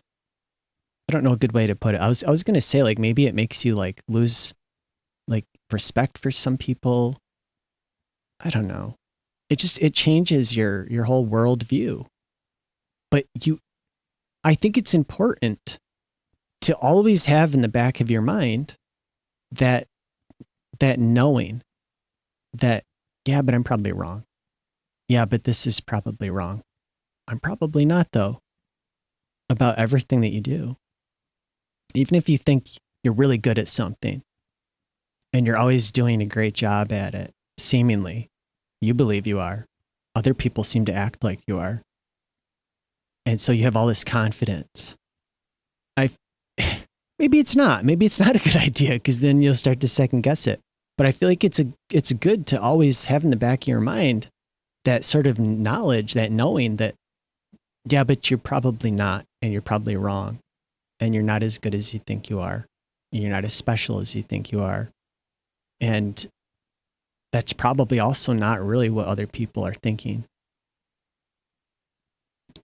I think it's a good like realization to have, because it puts you in your place as a human being.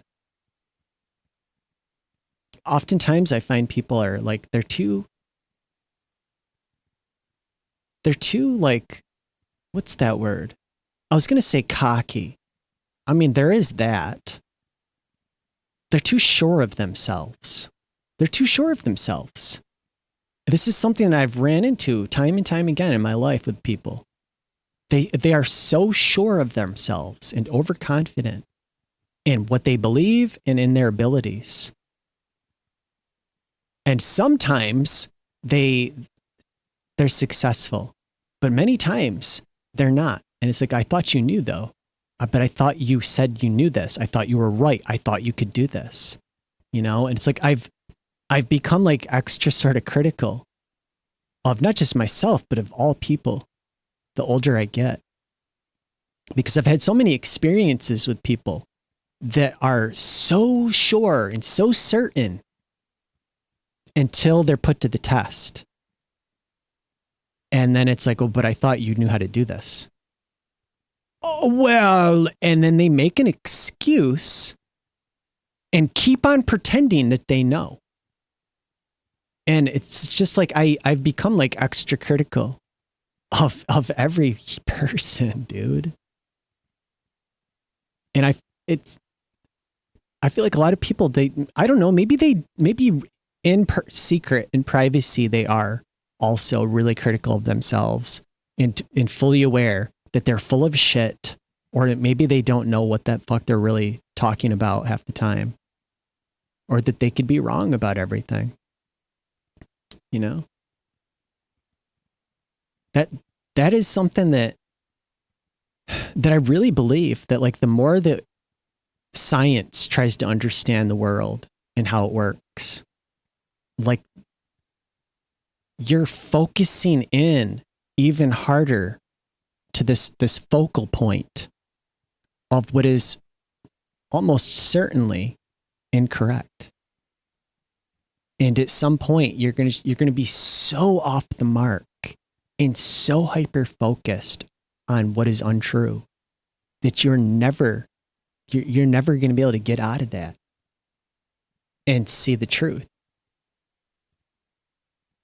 There's so many different ways of thinking and understanding the world and nature and physics.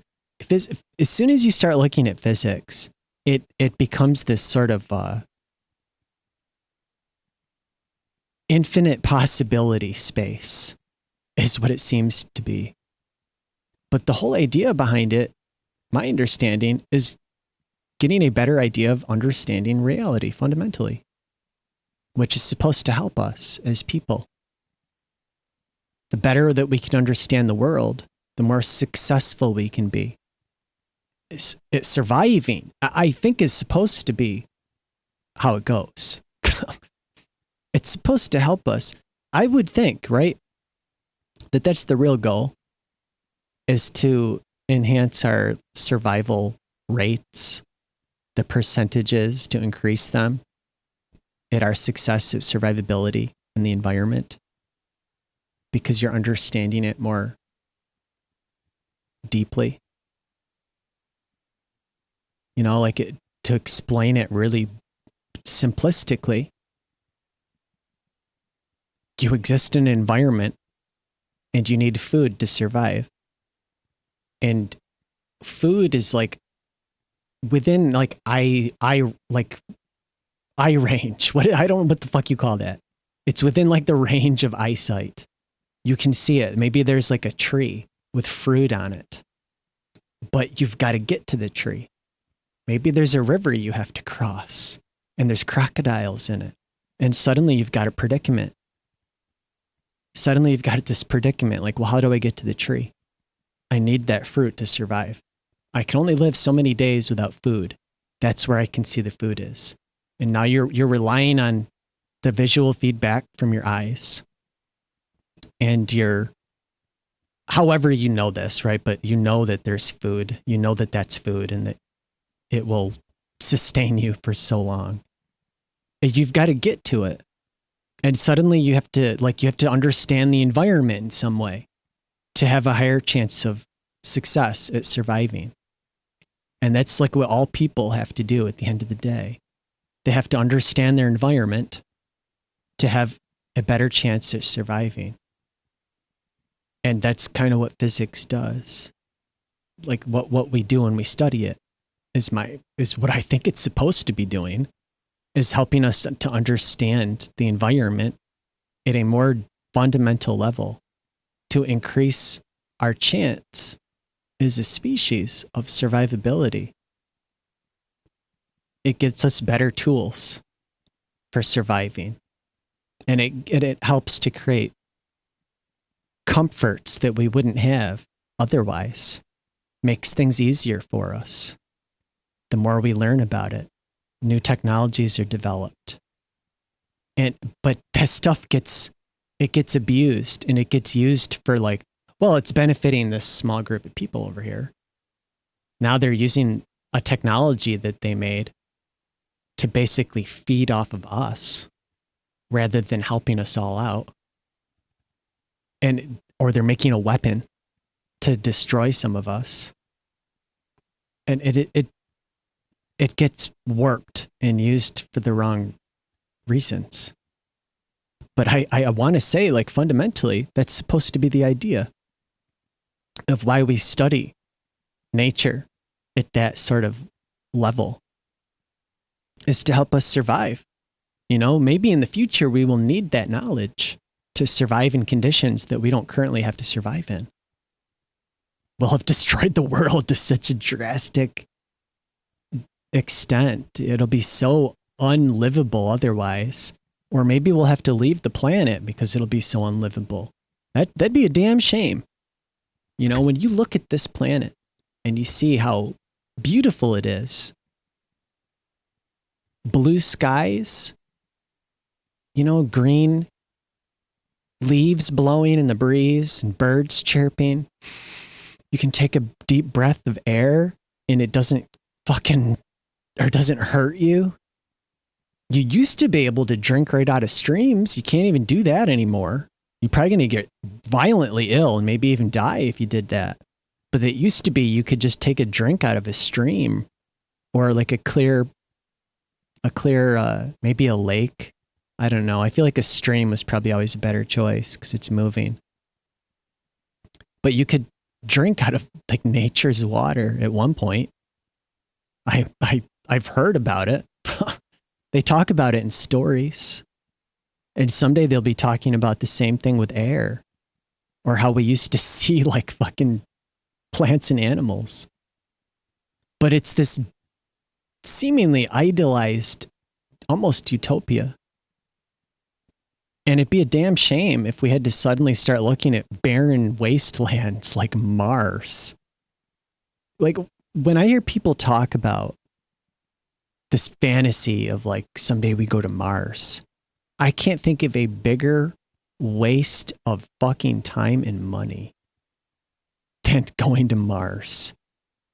It is a barren hellhole wasteland. You can't breathe on it. There's no life on it. There's no water. There's no food. There's no animals. There's no realistically breathable air. And the temperature is so harsh and extreme, you're not going to live there unless you've got like a specialized shelter to live inside of that's completely sealed off from the environment. And that thing needs to be functioning with life support at all times. And like, there's like so many things to take into account to make that work, to have this like sustainable energy and food and water. And even if you had all of that, you're still living in a hellhole wasteland. This is essentially like a hell dimension. It's like the kind of place you'd go if you got to God and they were like, you don't get to go here, and you get expelled to a hell dimension. and you'd go someplace like Mars. I can't imagine anybody in their right mind thinking that that's a desirable place to go to. I want to go to hell though, but I want to go to hell. Everything's red. It's dead. You can't breathe. It's like 200. The ice there is dry ice. When there is ice, it's dry ice. That's how cold it is. The storms are so bad that it would like rip your body to pieces or something. Like it's like a hell dimension. And to hear people talk about this dream of someday living there and going there from here, which is like this utopia world where everything's blue and beautiful and there's nature everywhere and there's water and air and green plants and food just growing in the wilderness. And it, like, if you ever go out into like the woods or something, you go for a hike out in nature, it feels so good. And you feel like you're in some kind of magical fantasy land. And then the idea that someone would think, but what if we could do that? You have to be out of your fucking mind. Like the most delusional, did I just say the same word twice? The most delusional, like fucked up ass motherfucker. Cause I can't think of a better way to put it. Or just an idiot because you didn't really think it through. Right? Why would you think that's good? Maybe you saw a movie and it made you think like, oh, it's like Star Trek. What are you, fucking 3 years old, dude? It's like the sci-fi movie I watched on TV. Go there then. You deserve it. Like, realistically, it is the dumbest idea and biggest waste of goddamn money. I can't even, or we're going to another one. Venus, that's another one people have wanted to go to in the past. Venus, oh, we need a base there. Didn't the Soviet Union want to have like a fucking base there? Like a base of operations? No, I think it was before they knew how toxic it was. Once they saw it and they're like, oh shit, this isn't going to work. I want to say at one point they were like imagining like we're going to have a fucking base there. Like in Star Wars. They sent a fucking probe there, which is super impressive. I think they were the only like power that was able to send a craft there and actually photograph the surface, if I'm not mistaken. And that was with like ancient fucking tech. It's really impressive that they pulled that off. It's cool as hell. And it's fascinating to see photographs or video of the surface of another world. But as soon as you take a step back and you think about it realistically, that sounds like a nightmare. The most harsh, barren, desolate wasteland where nothing lives, nothing will live. And like the temperatures and the pressures and the atmospheres, everything about it is so harsh and uninhabitable that it's senseless to even consider it. It's senseless. You know, I mean, you could think on the one hand, like, well, I guess if we completely blew up this planet and it was just like eradicated from the fucking solar system, maybe we'd have to make do living in some kind of base, some kind of shelter on another place like that. Maybe. I guess Mars would probably be a better choice at that point than Venus. Let's be honest. But it just seems like such a goddamn waste of time and money. Especially at this point in our journey as a species to be pursuing something like trying to live on a planet like Mars. And I have to wonder what the real goal even is behind something like that. Is it to convince people to want to do it so they can exploit us?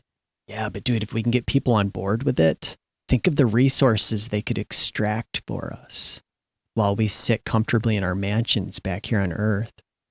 We could get these dumb bastards that we're going to like propaganda, make them believe that it's cool so they can get these rare resources for us that we can have dominance over. Like, is that all it is? Is that the end goal? Dude, there's all this platinum and gold or whatever material that's valuable. Like, I know that's like we do have limited resources. It would be a good idea to find a way to get some of these resources that exist outside of the planet. If we could find a way to do it without having to sacrifice people, you know, maybe this is where like robots and AI come in to kind of bring it back to that.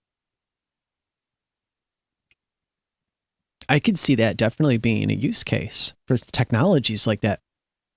This idea of having like robots with some kind of AI like operating system on Earth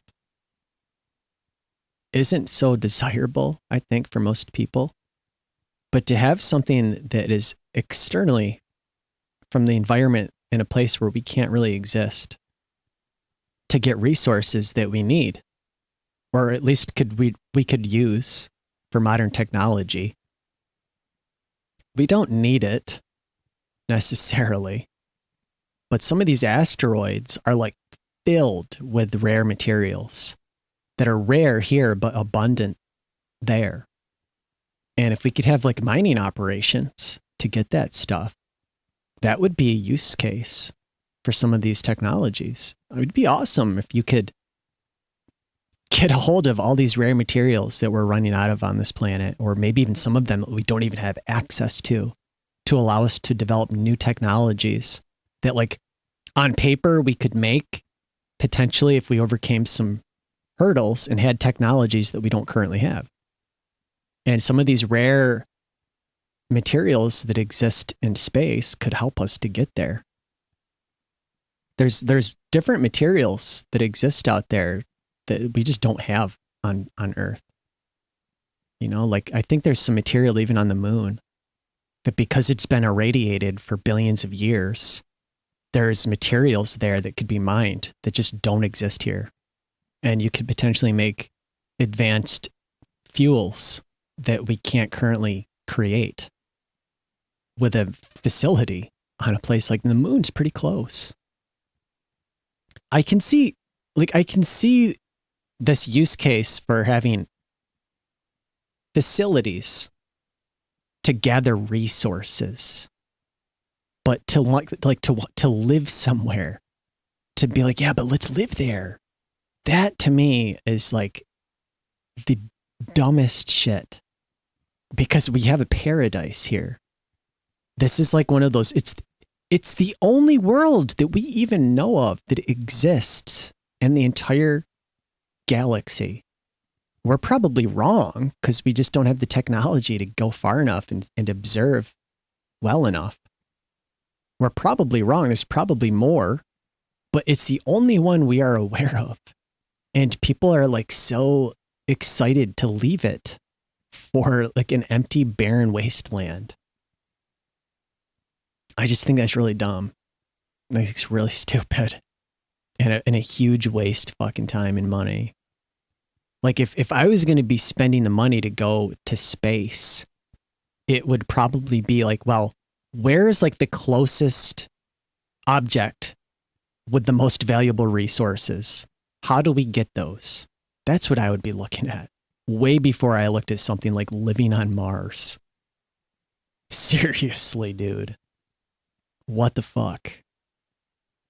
And it would be finding a way to do it without people going there is the other thing. All right, now we need to develop a technology that can go there and extract this shit and then transport it back here. That's going to be the other challenge. But I feel like that's like the future maybe that we're on is to find a way to do that. If we're going to keep living into the future as a species. As I was mentioning earlier, like what is the future that we have with the way technology is advancing? It doesn't look like it's advancing in a way that's going to better us. It's advancing in a way that's going to like stifle the majority of people, put us in this like muddled, clouded state where we're not really focused on the future and on goals and on reality. And instead we're focused on these technologies, these portals that are basically just portals into like shopping environments, digital storefronts, and distractions that are ultimately used to monetize us. You know, when you're just like watching social media, like TikToks, video shorts, and you're scrolling and looking at little clips and shit like that, it's not beneficial or useful to you in any way whatsoever. It's actually like kind of ruining you. And also at the same time, it's monetizing you. There's fucking ads everywhere. A lot of that stuff has links in it to buy shit. It's all it is. It's just another clever way for people to get their hands into your fucking wallet or your bank account.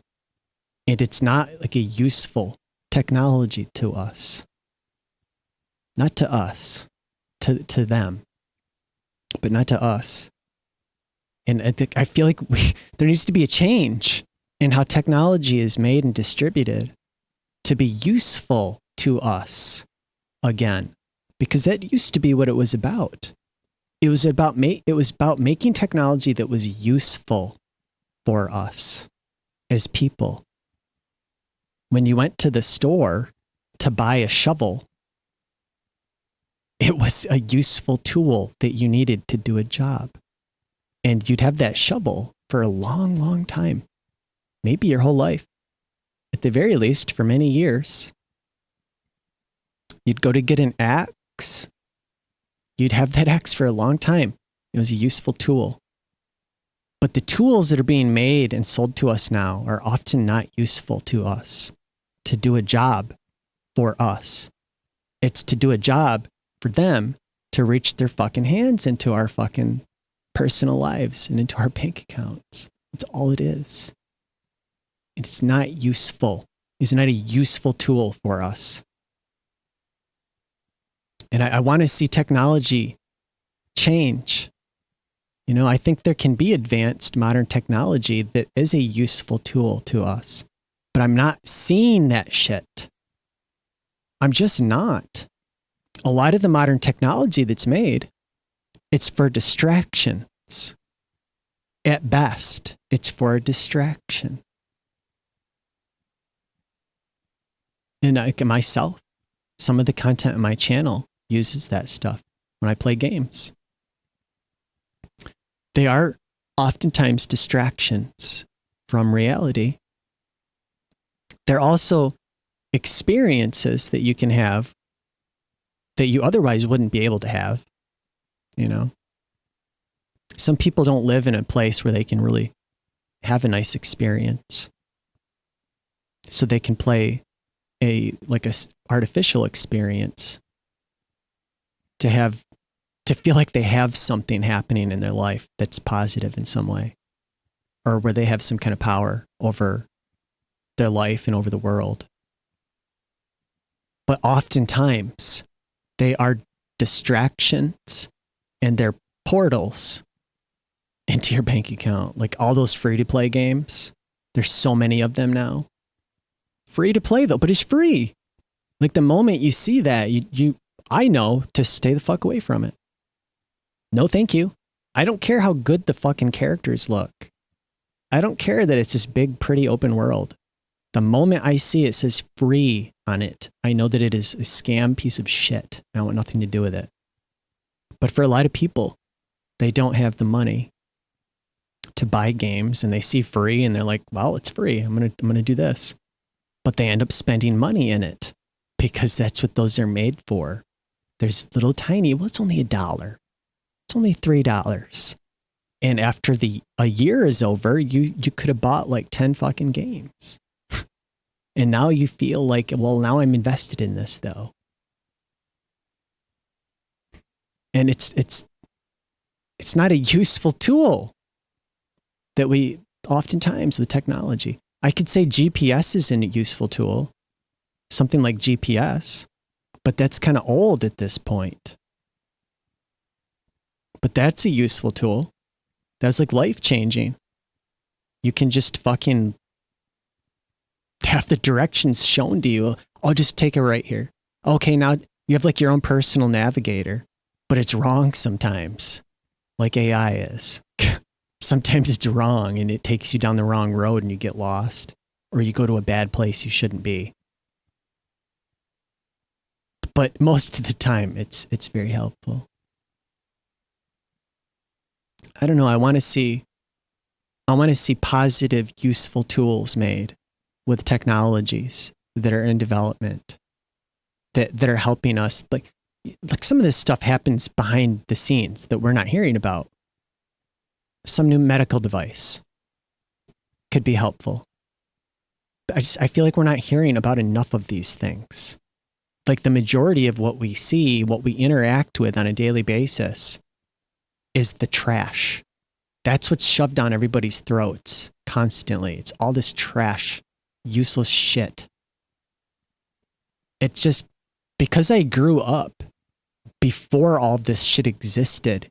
It's really difficult to see this, and it makes it almost like impossible for me to like exist in this environment.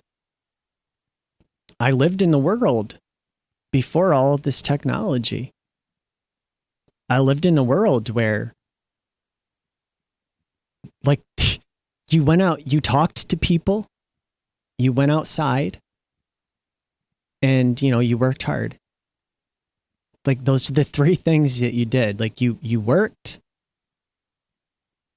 to do things in life. You had to get firewood. You know, you had to go hunting. You had to work in the gardens or in the fields. You had to mow grass. You had to do things like that.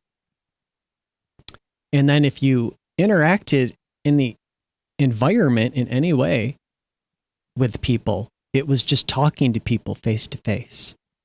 People just talked to each other. There was not a single phone or computer or tablet or laptop like in fucking existence beyond like a few select offices with like ancient ass like IBM like office computers that were trash. You know, like people didn't have that stuff. People just talked to each other. When you went out and saw anybody anywhere you went in public, it was people walking around. Like if you went to a mall or a public place like a fair or whatever it is, it was people walking around, talking to each other, talking to the friends and family they were with, or if they were alone, just kind of walking, focused on their destination. And then it was people, maybe just strangers meeting, having a, hey, like what brings you here? Oh, that's cool. Like they're having a conversation about things that maybe they're interested in, or they're asking someone a question because they're not sure where to find something and they're telling them, oh yeah, if you go over there. And then maybe they give them some advice that they picked up from that person and they learned something from another human being in real life. And that's how it was. And it was just people talking, sharing information in reality. And it's just so fucking messed up to see when I go anywhere. Everybody's just like this. Nobody talks to each other. Nobody looks at each other. Everybody's in this fake world. And they're having like a conversation like on like texting or like in some kind of video chat with people. And then maybe they're like showing them something or they're like taking a selfie. Everything they do has to be like filmed. Everybody's trying to like monetize it in some way. Oh, this is for my fucking whatever social media place that they're using to try to monetize everything that they do. And it is disgusting, dude. It's so fucked up. It's like the wrong path. We're on the wrong path. It's the path to hell.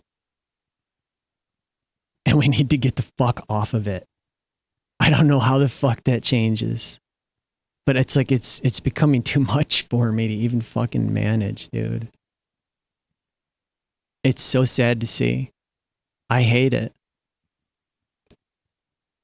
Like I have a phone because, as I've said, I kind of rely on it at this point for various things that I need to do. But even that, I fucking hate having it. You know, if I could live, I sometimes I think about it, like going out and living like in the fucking woods, going and finding like a fucking cabin out in the fucking middle of nowhere and just living alone like a fucking cabin. Baby, I don't know, but I'm not like, I don't know how to live like that. I probably wouldn't last all that long if I had to live off the land forever, you know? But I like the idea of living out in nature somewhere in a fucking cabin. It's like, well, if the whole world's going to fucking change in this way, I don't want to be part of it. It's not an ideal future, you know, because it wouldn't take that many more generations for it to change into a really sickening way. You know, it would be like these sci-fi movies you see where people just don't even interact with each other anymore in any real capacity. That's like pretty much what we're on the path to.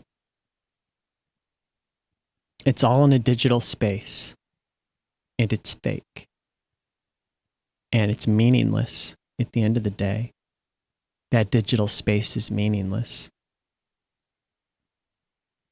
That's the real issue. Like,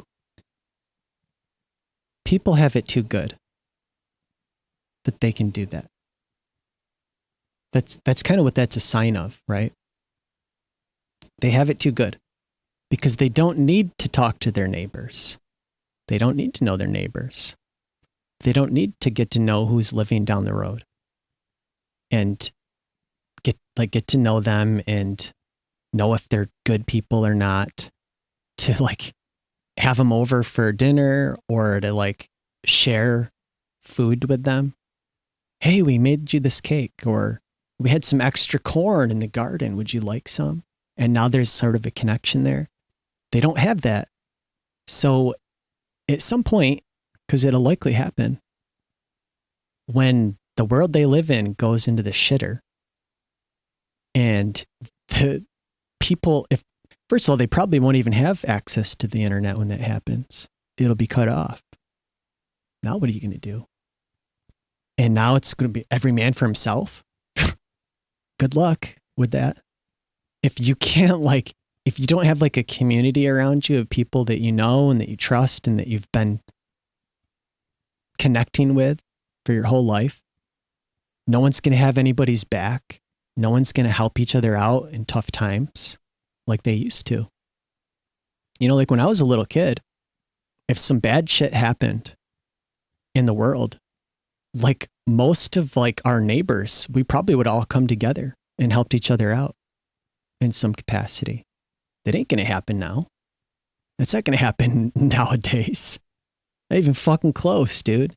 And like the modern people, like young people, most of them, I can't speak for everybody. Like there's always going to be exceptions.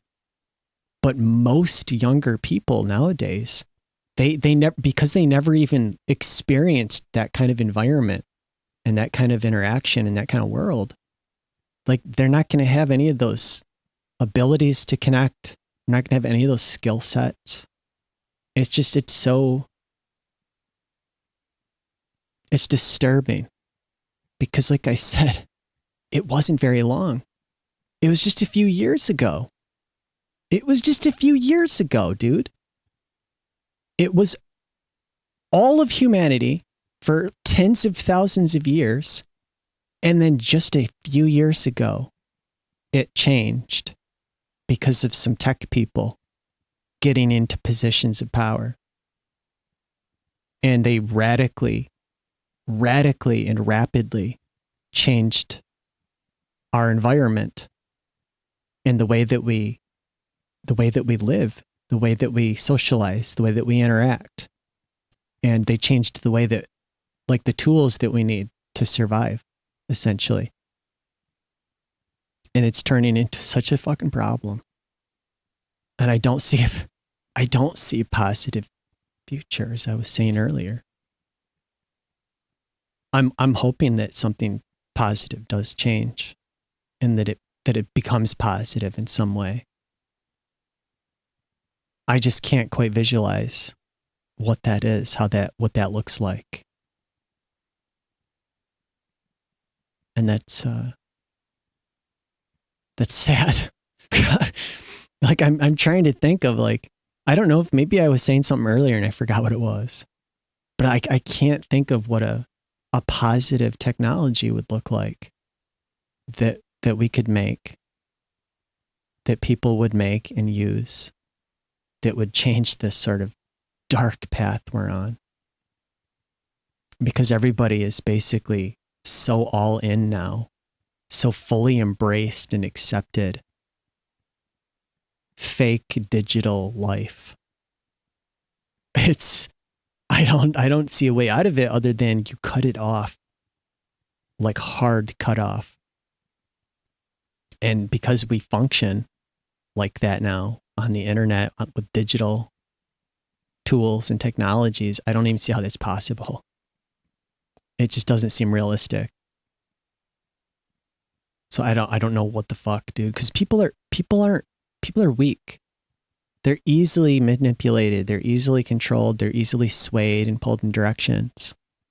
And so when you just hand people, here's this thing, there, you know, it feels good to use. You can have a social experience that's not really real, but you can have it right now, immediately in your hands. While you can just lay in bed, hold your phone there, and pretend that you're like in a group with a bunch of other people having a social experience, versus going out and actually having that in real life in any real meaningful capacity. You know, maybe some people, surely, right? Like, there's plenty of people that do both. They do both. They spend a lot of time on their phones or their computers having fake social experiences. And then they still go out sometimes with real people and do things. But it's different.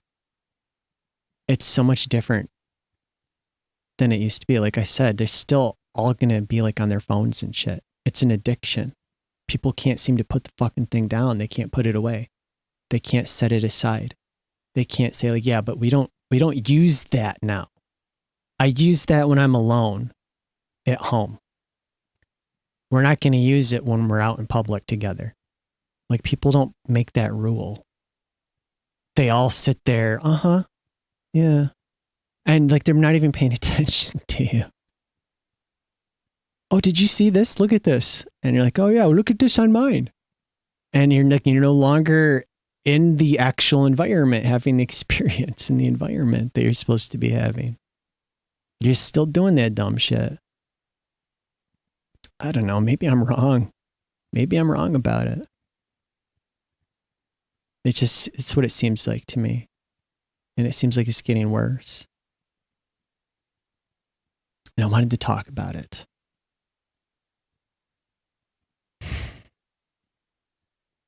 I don't know. I don't want to end this on a dire note. You know, not every one of these is going to be me being concerned. I hope not. Or having things to say that maybe aren't super fucking pleasant. It's just what it's like all of the shit that I'm sort of subjected to and things that I'm witnessing. You know? I don't have a lot of positive things in my life currently to talk about. That's the other thing. You know, if I had like a flower garden and I could talk about that, I'd talk about that. That's something I've always wanted, you know? I used to love that stuff. It'd be awesome if I had like a place to do that. And maybe someday we'll have that kind of conversation. You know, like have a gardening podcast. We talk about that.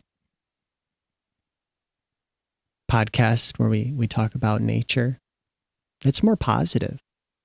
That can be much more positive than like, because this like technology often isn't really positive to talk about. You know, even like talking about a new piece of computer hardware coming out, it's never really positive or all that exciting. And it just gets so like mind-numbingly meaningless to hear people talk about some new fucking video card or CPU that's coming, like the next. I used to follow that stuff. Like every day I would read on tech sites about new hardware, new CPUs in development or that had just been released, and reviews and benchmarks. And over time, it was like constant. It was like, well, it's like every 6 months or something, there's a new one, a new product on the market. And then another one, and then another one. And it's just a little bit better. It's just a little bit better. It's just and after a while, it was like, it just seemed like such a waste of time. Who cares? Who cares what the code name is for Intel's CPU next quarter? Who fucking cares about the code name? You hear like tech people talk about it, tech sites talking about the code names. Like that shit means shit. It's so stupid. It kind of sickens me at this point, hearing people talk about code names of like a GPU. It's like, shut the fuck up. God, what a meaningless fucking topic. Who cares what NVIDIA is calling their next GPU that comes out in 6 months or in 1 year? Who cares what the code name is that they came up internally for it? You know, I used to follow like the same thing with like video game development when I was younger, and they'd have like a code name. We're not going to say what the name of the console is, but people would say the code name. Well, we found out that they call it this internally. It's called the Katana. It's called the NX. And then everybody would talk about it all the fucking time like it was important. There's a new rumor regarding this unannounced console. It might have this much memory. Let's all talk about it. What could that mean? What kind of games could we see next generation if we had that kind of memory on board? And then everyone's going to look, well, realistically, and then they're going to act like they know. And it's just like so stupid. I'm so sick of it. I'm just listening to the wrong shit. You know, that's probably all I'm realizing is like the stuff that I've engaged with over the years has all been a waste of time. I mentioned this in the very beginning. We're bringing it back. That's what I realized. My whole life's been a waste of time. Every fucking part of it. All of it. Every fucking bit. I can't think of one thing I ever did in my whole life that I don't look back on now. I'm like, yeah, it was a waste of time. I never should have done that. But like, what makes something not a waste of time? What makes something valuable or worthwhile? The fact that you got to eat one more day, or you got to eat something that tasted a little bit better to you one day versus another? Maybe. At the end of the day, that's kind of all that matters. I got to eat and drink enough to survive one more day. That's at the end of the day kind of all that matters, I guess. And then you get to the end of the road and it's like, yeah, but why? Why did I do all that? For what? Did I manifest some kind of powerful spell at the end that I was building up to transform reality or something?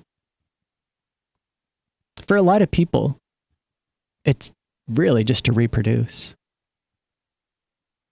They go on long enough to reproduce, and then it just perpetually happens. That's about it. And then beyond that, I guess it doesn't matter. Just like we're cursed with having the ability to think about it is the real issue, I guess. That's what it all comes down to. At the end of the day, we're cursed with having the ability to think about it.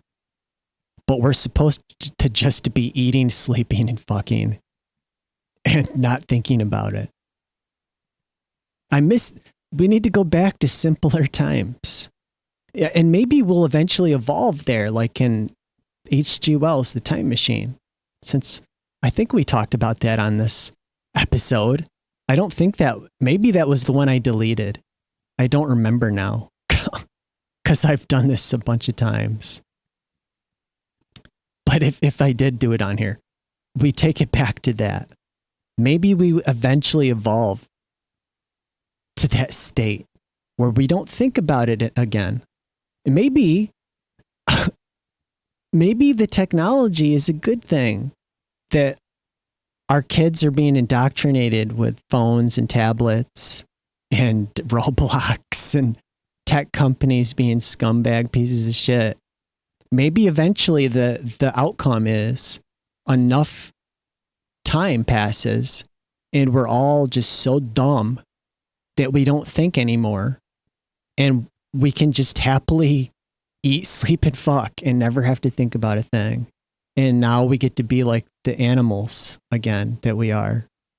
It's like slowly on the path of reversal. Something in the past tainted us, right? It was like eating the forbidden fruit. It gave us an ability that we're not supposed to have. And now we're cursed. We pay for it. And maybe someday we can rid it from ourselves and go back to being a dumb animal. Cause like what's the outcome? You know? It's like either you somehow find a way to go back to revert to being a dumb animal and you just eat, sleep, and fuck and you never have to think about anything. And you just enjoy the moment of being alive in the world and waking up and you're alive and you're like, I'm hungry. I got to shit and piss. And you just do it like on the spot or something. And then you like pounce or you like whatever you want to call it. You know, an animal kind of walks on four legs. You just kind of like go over like to some grass and start eating. You're like, oh yeah, I'm hungry. And then maybe you see a mate and you go over there and you sniff them and then you start fucking and then you go back to eating again and then you get tired and fall asleep and then you wake up because there's a fucking tiger or something and you got to run and hide and that's your whole life. Or the other option is we keep evolving and I guess become godlike. It seems like a real long, hard path.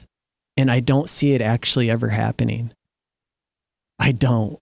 I see you try to attain it, you get closer, and a handful of elites basically using our bodies as a platform believe that they're going to attain it, but don't. But they feel like they are, they think they are, and they have that feeling about themselves that they have attained it somewhere in the far future with advanced technology and a new way of living and existing.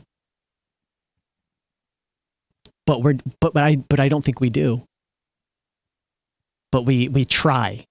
We pursue it. Or the third option is we just suffer for eternity because we I feel like I don't really know these old stories all that well, but when I think about it, it's like, it kind of makes sense. You've eaten this forbidden fruit and now you will suffer forever. You are now cursed for eternity. That's kind of what it seems like. Because we don't get to enjoy life anymore because we think about things. And it sucks. Like, maybe there's like the red pill and blue pill from the Matrix. Maybe I can take like a even stupider pill. Cause like I said, I'm too dumb to be successful in life. But I'm not dumb enough to like just be a stupid animal and not think about anything. I need whatever pill turns me into a stupid animal. Otherwise, I need the Lawnmower Man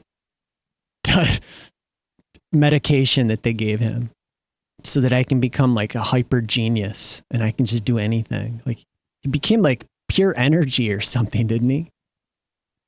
The Lawnmower Man. That was a movie I saw in the 90s. I thought was cool because it had like really early CGI in it. But that's kind of the story there. The guy was like mentally challenged. He was really dumb. And they used him as a test subject and gave him they gave him experimental medications. And it basically made him a genius, but he got addicted to it. And he kept taking the medicine until like I think they stopped him from taking it. Like, you can't take anymore. And I think he broke in to their lab and he took a bunch of it and kept taking it. And he just kept getting smarter and smarter and smarter until he was like hyper genius level. And he lost his mind. He went insane. And then I believe he turned into like pure energy, like a pure state of consciousness. And he became like the ghost in the machine sort of thing. I think is what happened. Like Ghost in the Shell. Kind of. Maybe not quite like that. I think Ghost in the Shell is like a human consciousness, but within like a android or like an artificial body. I think that's how it goes. Well, I feel like maybe that's about enough for this.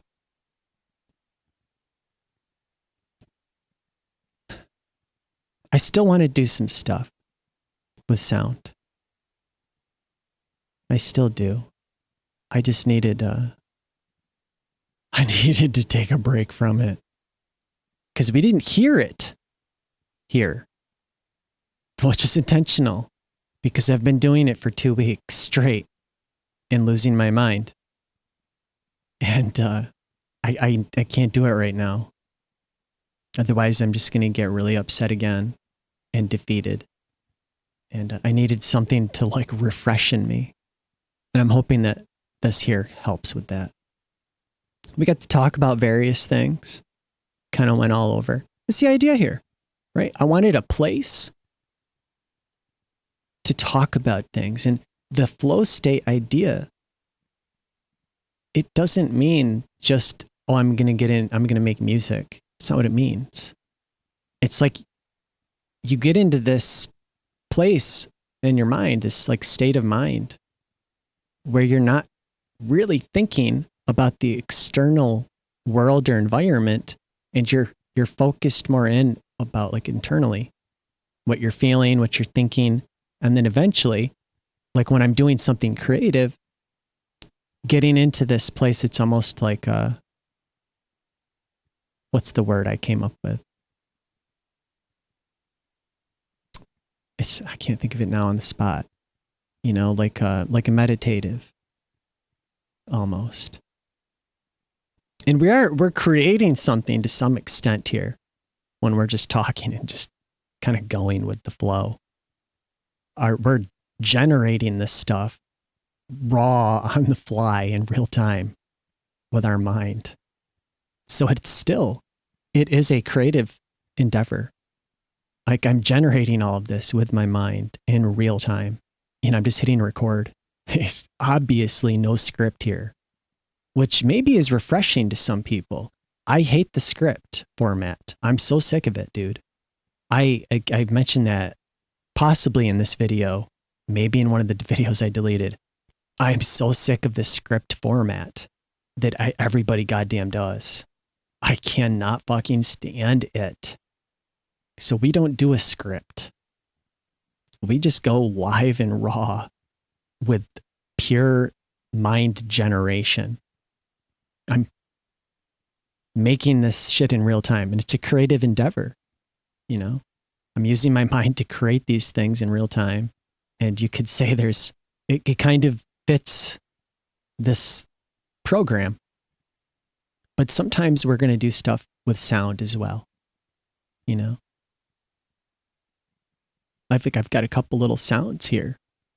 I'll play a couple as a teaser, but I want to do something that's mostly sound related with my next video.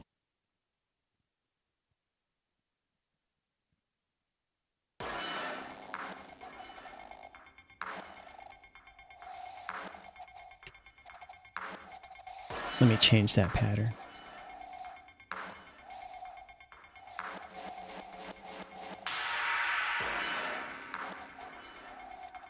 It's going to take it a second.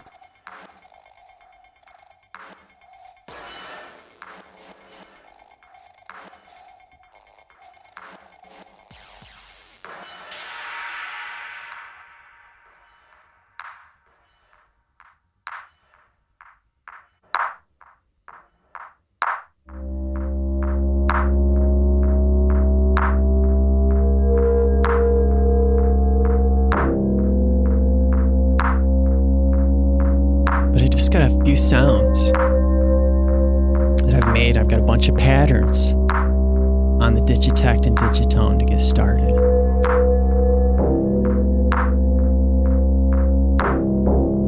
And I wanted to make something with that. And I'm going to save it for my next episode. Then I want to be more focused on sound. I just needed something I needed a break from it. Because like I said, it's to the point now where like it broke me. It broke me trying to implement it all and play the guitar and do it live for so many goddamn days on end and it failing miserably.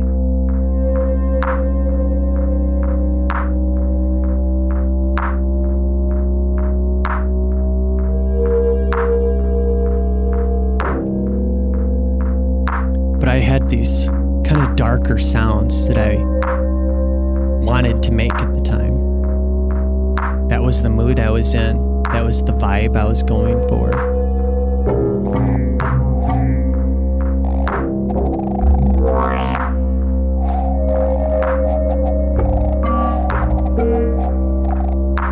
And I like it. Like, this is the kind of thing I like to make.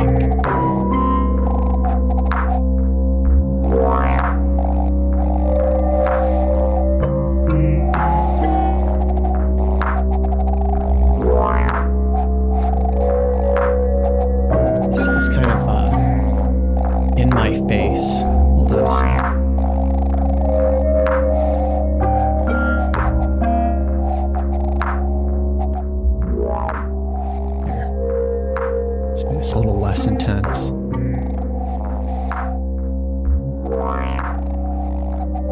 I have a couple of compressors here linked together so that I can process stereo, and I had it running through that.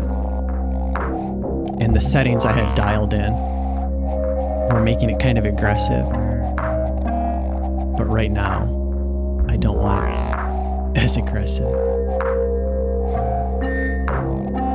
But I just like creating these sort of darker atmospheres.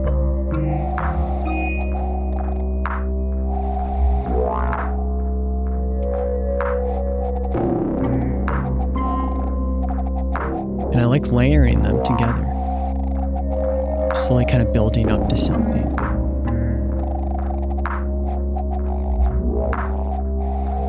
You know, I was kind of inspired because I was playing Silent Hill 2. I played through the whole game on my channel, and some of those darker sounds in that game were inspiring me. like, I want to make something with some of these ideas I'm getting, these feelings I'm getting from this game. And that was kind of where some of this stuff came from. But it's different, right? It doesn't sound like the game, but it was inspired from the experience that I was having there.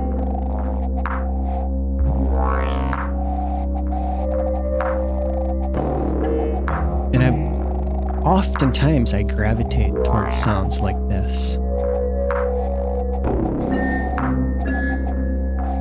You know, it's rare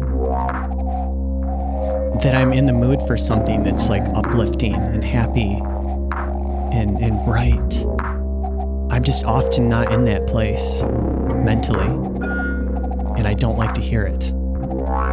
Sometimes I am, right? Like sometimes I'll go through phases.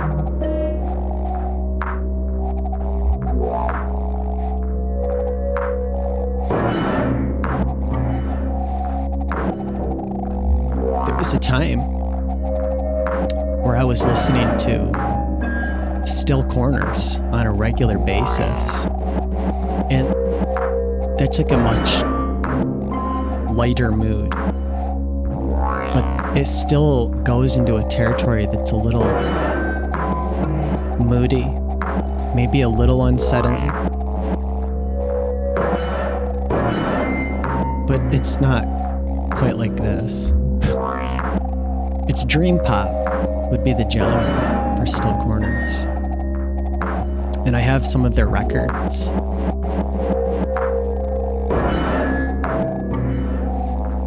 Like I said, I used to listen to it all the time.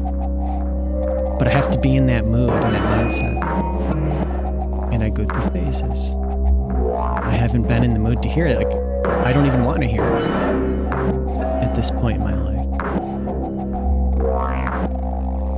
I like stuff more like this, oftentimes. I like making things like this, right? It's another reason why I don't listen to a lot of music anymore, because I make my own sounds now. And I'll spend a lot of time doing that, and then I'm good. And now I don't want to listen to a bunch of shit, because I already did. And it was stuff I made. I was trying to create a sound I wanted to hear, and a mood I wanted to feel. And I did that. And then I do something else when I have extra time.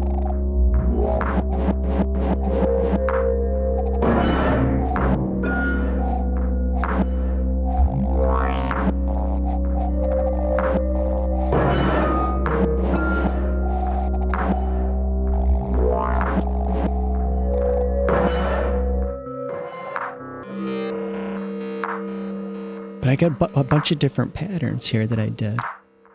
I tried some different sounds.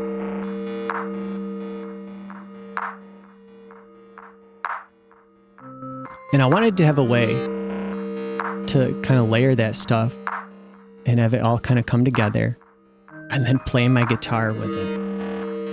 And I was having a lot of difficulty implementing the guitar with this stuff.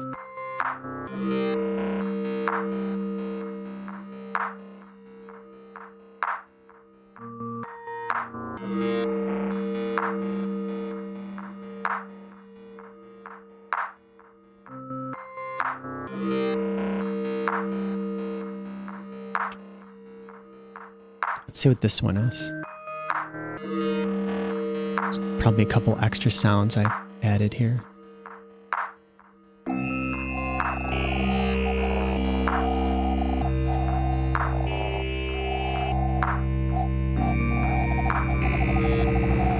But I made a lot of those with the Digitone, because it's an FM synthesizer.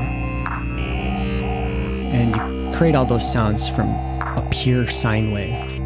And then you start changing it from a pure sine wave into something else.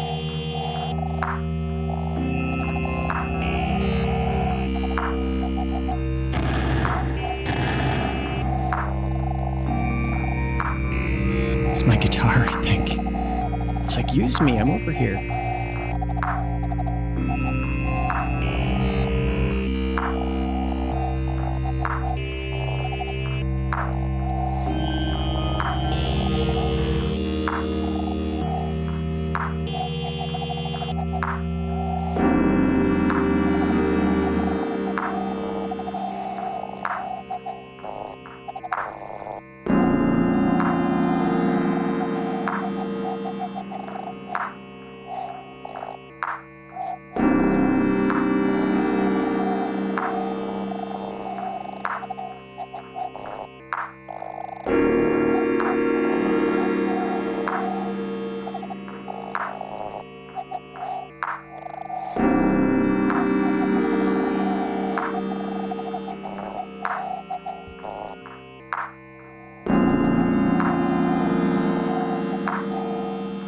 kind of want to try my guitar here, but it's going to be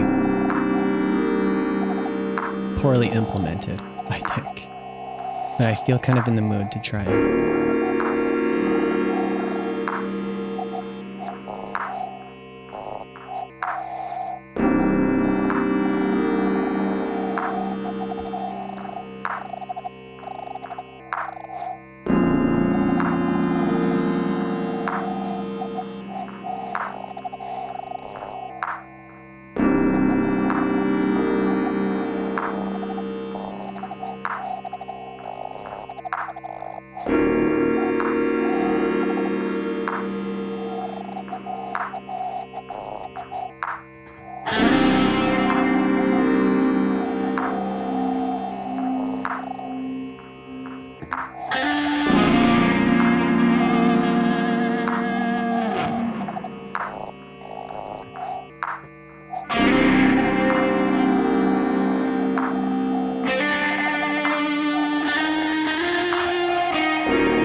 Something else here.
That's it for now.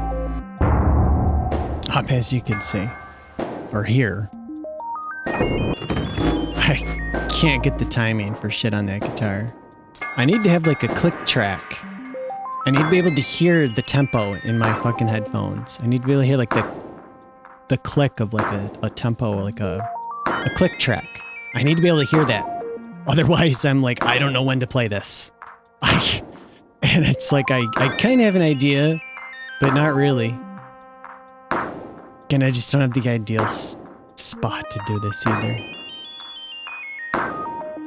I'm not comfortable sitting here like this, trying to do it with this camera on. But that was some of the stuff that I was working on for a while. And I just can't goddamn get it. I just cannot get that guitar. If I'm not recording, and I'm just sitting here doing it for a while, after like an hour, I'm like, I got it. And it's like pretty in sync. And I'm like, that's good. Yeah, I like that. But it takes me a long time to get there. I have to keep doing it over and over and over for like an hour. And then suddenly I get there and I'm in that space for a little bit. And then I fall back out of it. And then I can't do it anymore.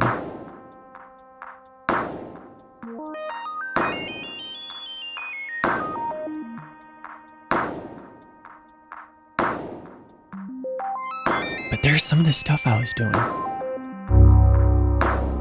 At least we got some of it recorded here. That was my challenge, my problem. I didn't intend on playing it here, but figured after like 3 hours of talking, we throw it here in the end as a little bonus. I'm not really feeling this anymore because like I worked on it for a while and I was in a certain state of mind and a certain mood and vibe back when I started making all these sounds. I'm not there now. I want to do something different and fresh. I want to go with a new idea now. And the guitar, it's this, what's the word? It's like the opposite of a crutch, you know? Like it's holding me back from progress. I'd have so much other shit made and so many other sounds if I wasn't trying to play that fucking guitar with all this. It's been like the one thing holding me back from progress with my creations. It's why I like this kind of stuff. I can sit down and I can come up with sounds that I like with just these two fucking devices, the Digitact and the Digitone. Just those two things are so fucking powerful. I can have all these different like synths and some sound effects. They each have their own unique sounds, you know? Like with the Digitone,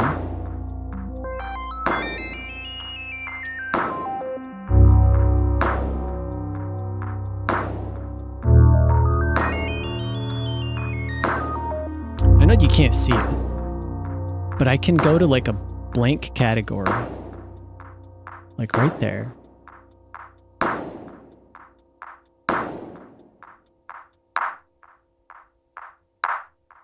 And now there's just this clap sound from my Digitact that I have panned.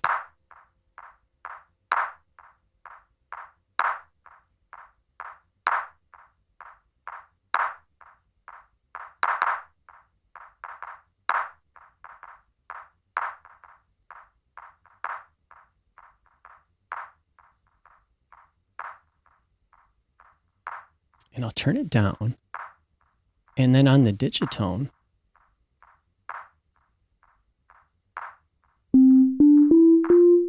you know, it's just these pure tones.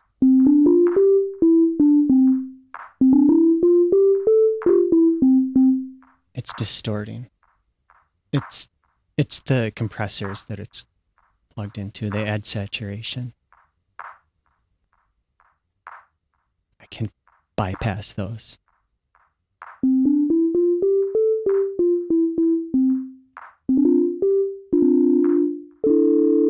You can just like hold them down to make like a chord. But you can hear it's just like a simple tone.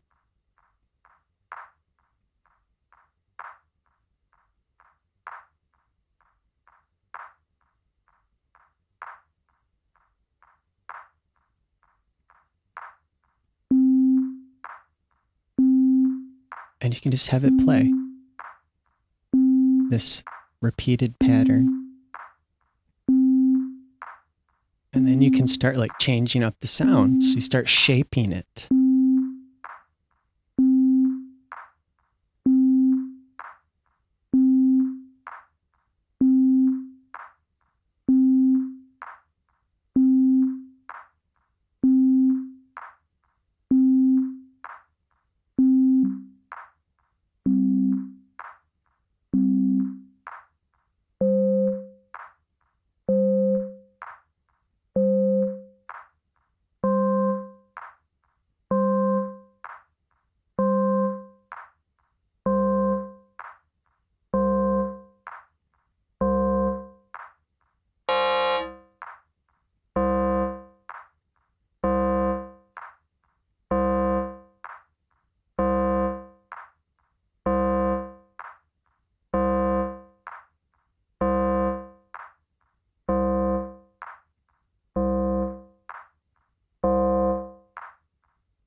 You can just sit down here and spend like hours like shaping a sound and adding some effects to it. And then you can start doing all kinds of stuff with that. I know we can't see it, but we can hear it. There's so many videos on YouTube on how to use these tools. I haven't watched any of them though. I haven't had an interest in it. When I got the Digitone, because I had already used the Digitakt enough that I had some idea of how the workflow went and how the menus worked. And I'd used a synthesizer enough times that I had some basic idea of what to do. And so I just started experimenting. And that's been my approach with it. I don't want to watch the tutorial on how to do this and how to do that and how to make this sound and that sound. I like to make my own shit with this thing. It's one of the reasons why I like it. I don't want to see somebody else tell me how they do it and then all of a sudden I'm thinking and working like they are. I want to do it my own way. And that's why I like using this tool. I can sit down and do all kinds of shit with it. And then you can do stuff like this.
And now it'll just do that.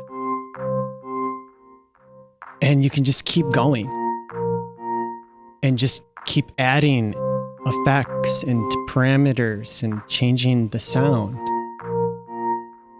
And on the Digitone, you can add up to 4 individual synthesizer sounds all playing at the same time. So like this is just one of them. And then I could add another one and another one and another one. I had this whole like song of sounds I made playing repeatedly like this. And I can make it longer and create like a whole series of patterns.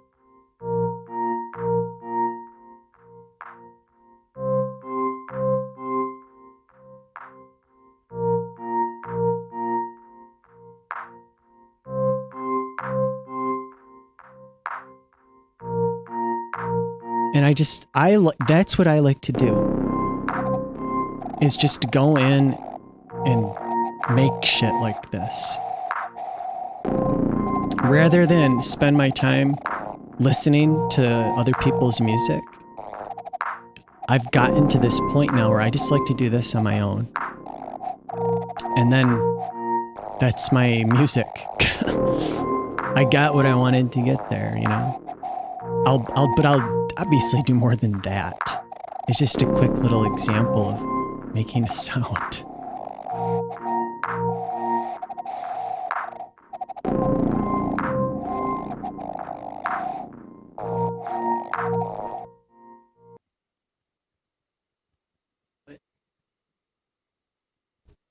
You know, maybe we'll do an episode one of these days where I just make some stuff.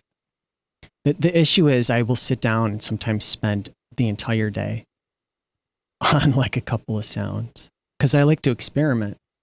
Like, yeah, but what if I did this now? Well, let's try this. Let's try that. And after a while, I get something that I like, but it might take a few hours to get there. And I'll take breaks in between because I get fucking exhausted doing it for so long. And then I start adding layers. And then we'll start doing some like drum sounds.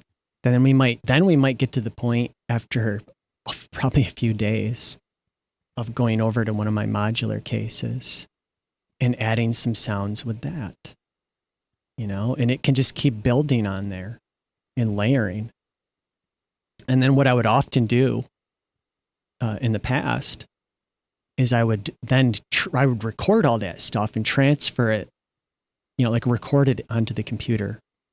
And then once it's recorded and I'm working in a program on the computer, I can change it even more. And I can add sounds to it with the computer. I can have digital synthesizers and digital drum sounds to add to it to make it even more layers and sounds. And I just get kind of lost in that, doing that for fucking way too long sometimes. And I might have had like a cool idea that I did in the very beginning with one of these tools externally, but once it's on the computer and I've spent weeks on it, it's gone in a different direction at that point. And that original idea was lost along the way. And I want to try to get back to doing things with just these sorts of tools because I feel fortunate that I have them, that I was able to get these tools back when I could, and that I have them. Because this kind of stuff's expensive. If you're the kind of person that wants to make sounds, you want to make anything. Generally, buying the tools is like the biggest barrier because they're expensive. And it's a reason why the computer is so desirable for that sort of thing. What a lot of people do is they steal it. They obtain it illegally by stealing it. And they get an illegal pirated copy of software. And that's what they use. Because either they can't afford it or they're just unwilling to pay for it. I shouldn't have to pay for this. Fuck that, I'm going to steal it. That's what a lot of people do when they use a computer. I think it's one of the reasons why a lot of people like using a computer. Because they have the ability to steal things from people and get away with it. I've never really been one of those people. I just don't like doing it. I think I've obtained some music in the past that way because I couldn't buy it. because it wasn't for sale anymore. Like some of Prince's albums, when he was alive, he was like very fucking choosy about what he was willing to sell and where. And many of his albums just like weren't even fucking for sale anymore. You couldn't buy them. And I want to hear it. I want to hear that album that's supposed to be so good. And I would find it sometimes on places on the internet where you could just download it, but you weren't supposed to. And that's like, in some rare cases like that, I've done that, you know, but generally emulating games, typically you're just taking it. You're not paying for the game that you're getting the ROM for. You're finding a place where you can download it without having to pay anything. Because the way that works is that a lot of people over the years, they've put in the time and effort and bought the tools to take the game and like dump it from a cartridge and transfer it onto their computer via a specific file format that you can then play in an emulator or on a CD, like copying it and basically finding a way around the encryption or something. I've never done that. I don't have the tools to like dump a game. But with emulation, you're supposed to like technically, to do it legally, you're supposed to own the copy of the game. And in many cases I do, is the deal. Like many of that stuff, like most of those games, many of them, I don't want to say most, but many of them I actually do own. Technically, I have them on my little game shelf. So I feel less bad about it. But like other than that, like that's the sort of thing. That's about like the extent of things I would acquire like that, you know? But for a lot of people, like using a professional tool, they refuse to pay for it, or they just can't, but they want to be able to do it.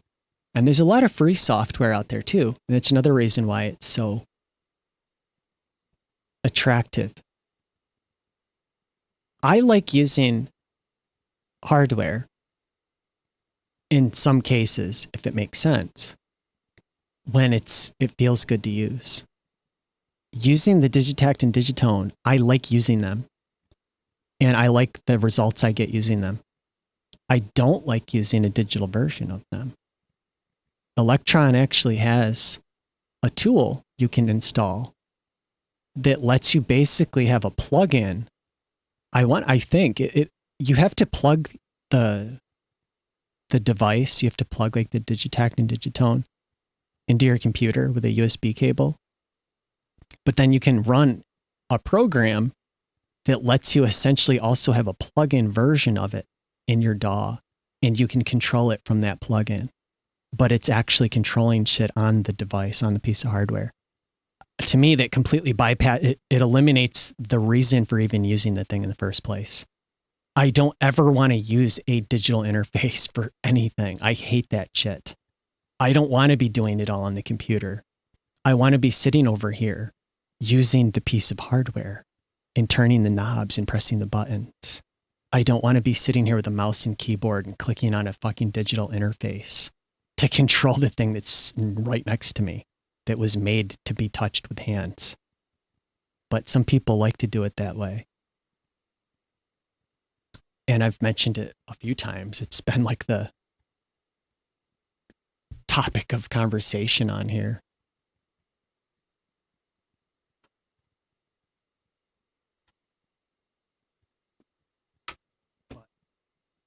But this is like one of my favorite synthesizers right here. The Lyra 8. And it's pretty heavy. It's all metal. It's pretty fucking hefty. But it's just all knobs and switches. Everything you do on this is right here. There are 0 menus. This is a 100% analog device with no menus, no menu diving, no subcategories, no secondary functions where I have to hold down a couple of things at the same time and press a button to go into a separate function, and now all the knobs do something different. Get that shit the fuck away from me. I hate that shit.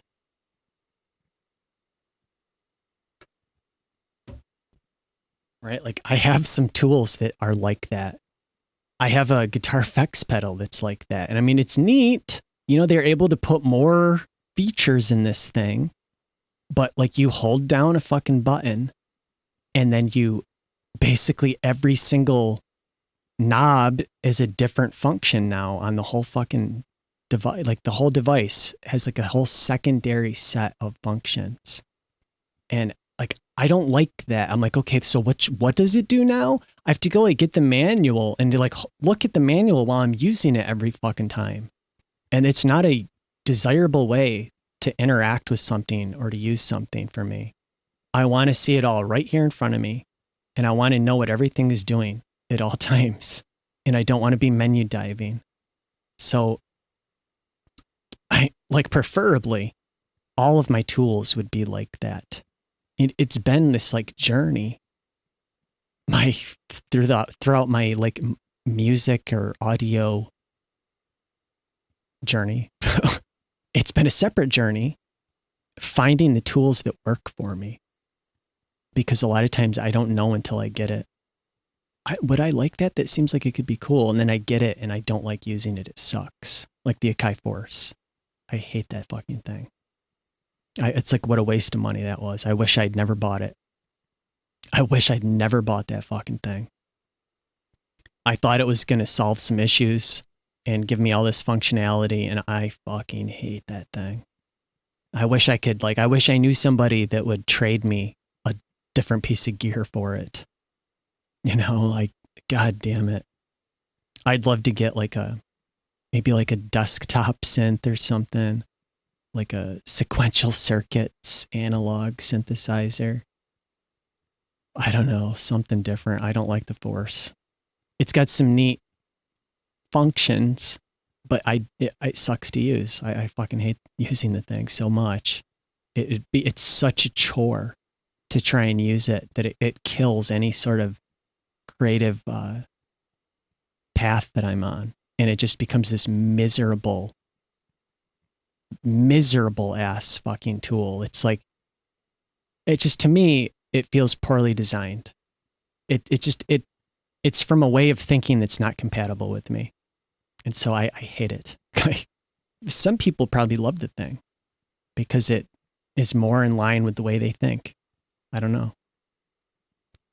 So I always have to go on this journey to find like what tools works, like what works for me. And what I've discovered,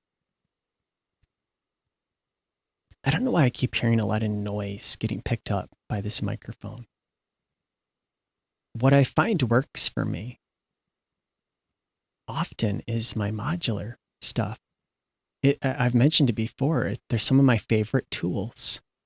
And that's something else I'd love to do.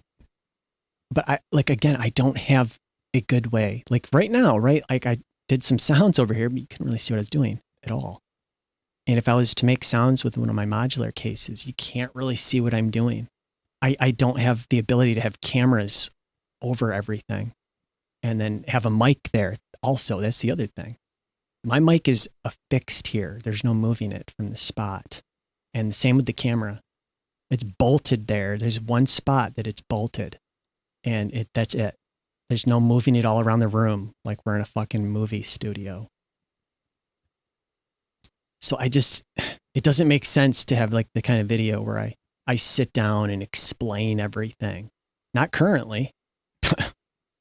You know, if I had other equipment, I could revisit that sort of concept in the future. So for right now, like we're just going to have discussions like we did today.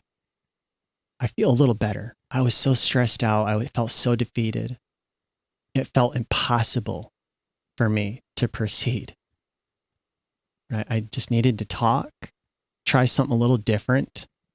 And then at the end there, I mean, I did really poorly playing my guitar, but I feel like maybe you got the overall idea of what I was trying to do.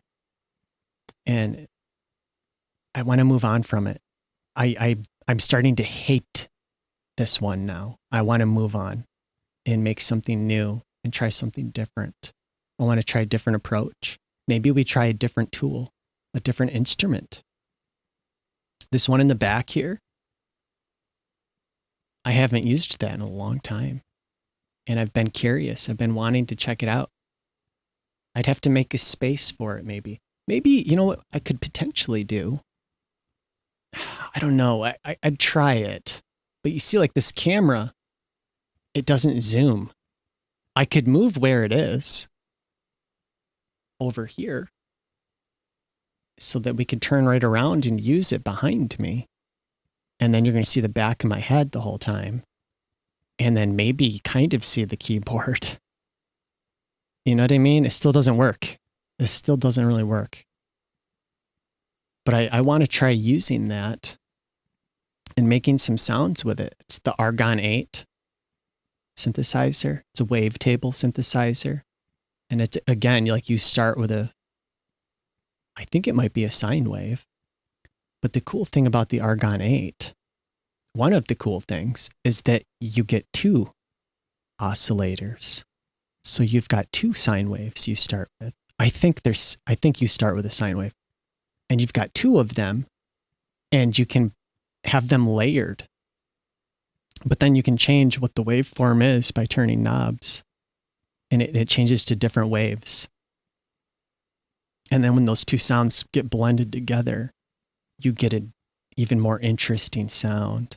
And I think you can offset them so that they're not perfectly like in sync with each other. You know, they get offset a little bit with maybe a little bit of pitch.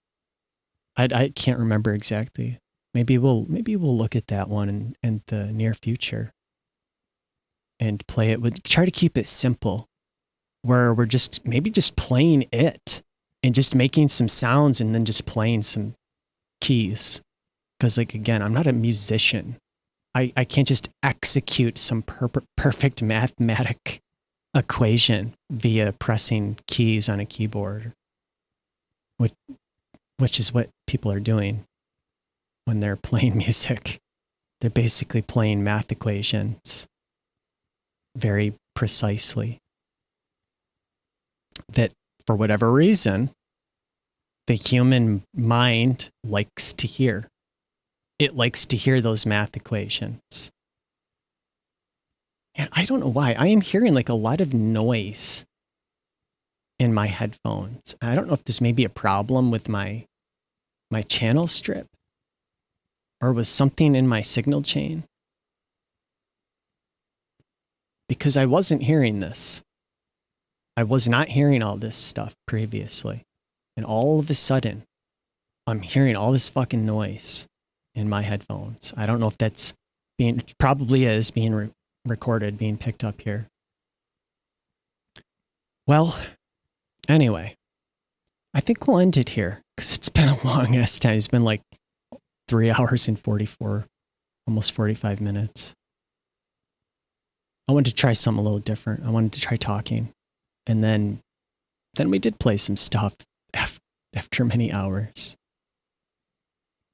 I don't even know if I'm going to upload this now, but like I don't know. I don't want to do it again. I don't want to do it again. Like I said, I did like 30 of these fucking things. So we're going to stop it here. And then hopefully we'll be back soon with some new stuff, some new content, some new material, some new ideas, maybe a new direction. I want to try something fresh and different. So maybe we will plug in that Argon 8 and it's just going to be this. That's it. It's just going to be making some sounds. That's it. This isn't a song. It's not a fucking song. We're not playing a song here. We're making some sounds that I like and then we're moving the fuck on. Because sometimes that's what I do. I just like to make neat sounds that have like a vibe to them or a feeling to them. I think it sounds cool or whatever.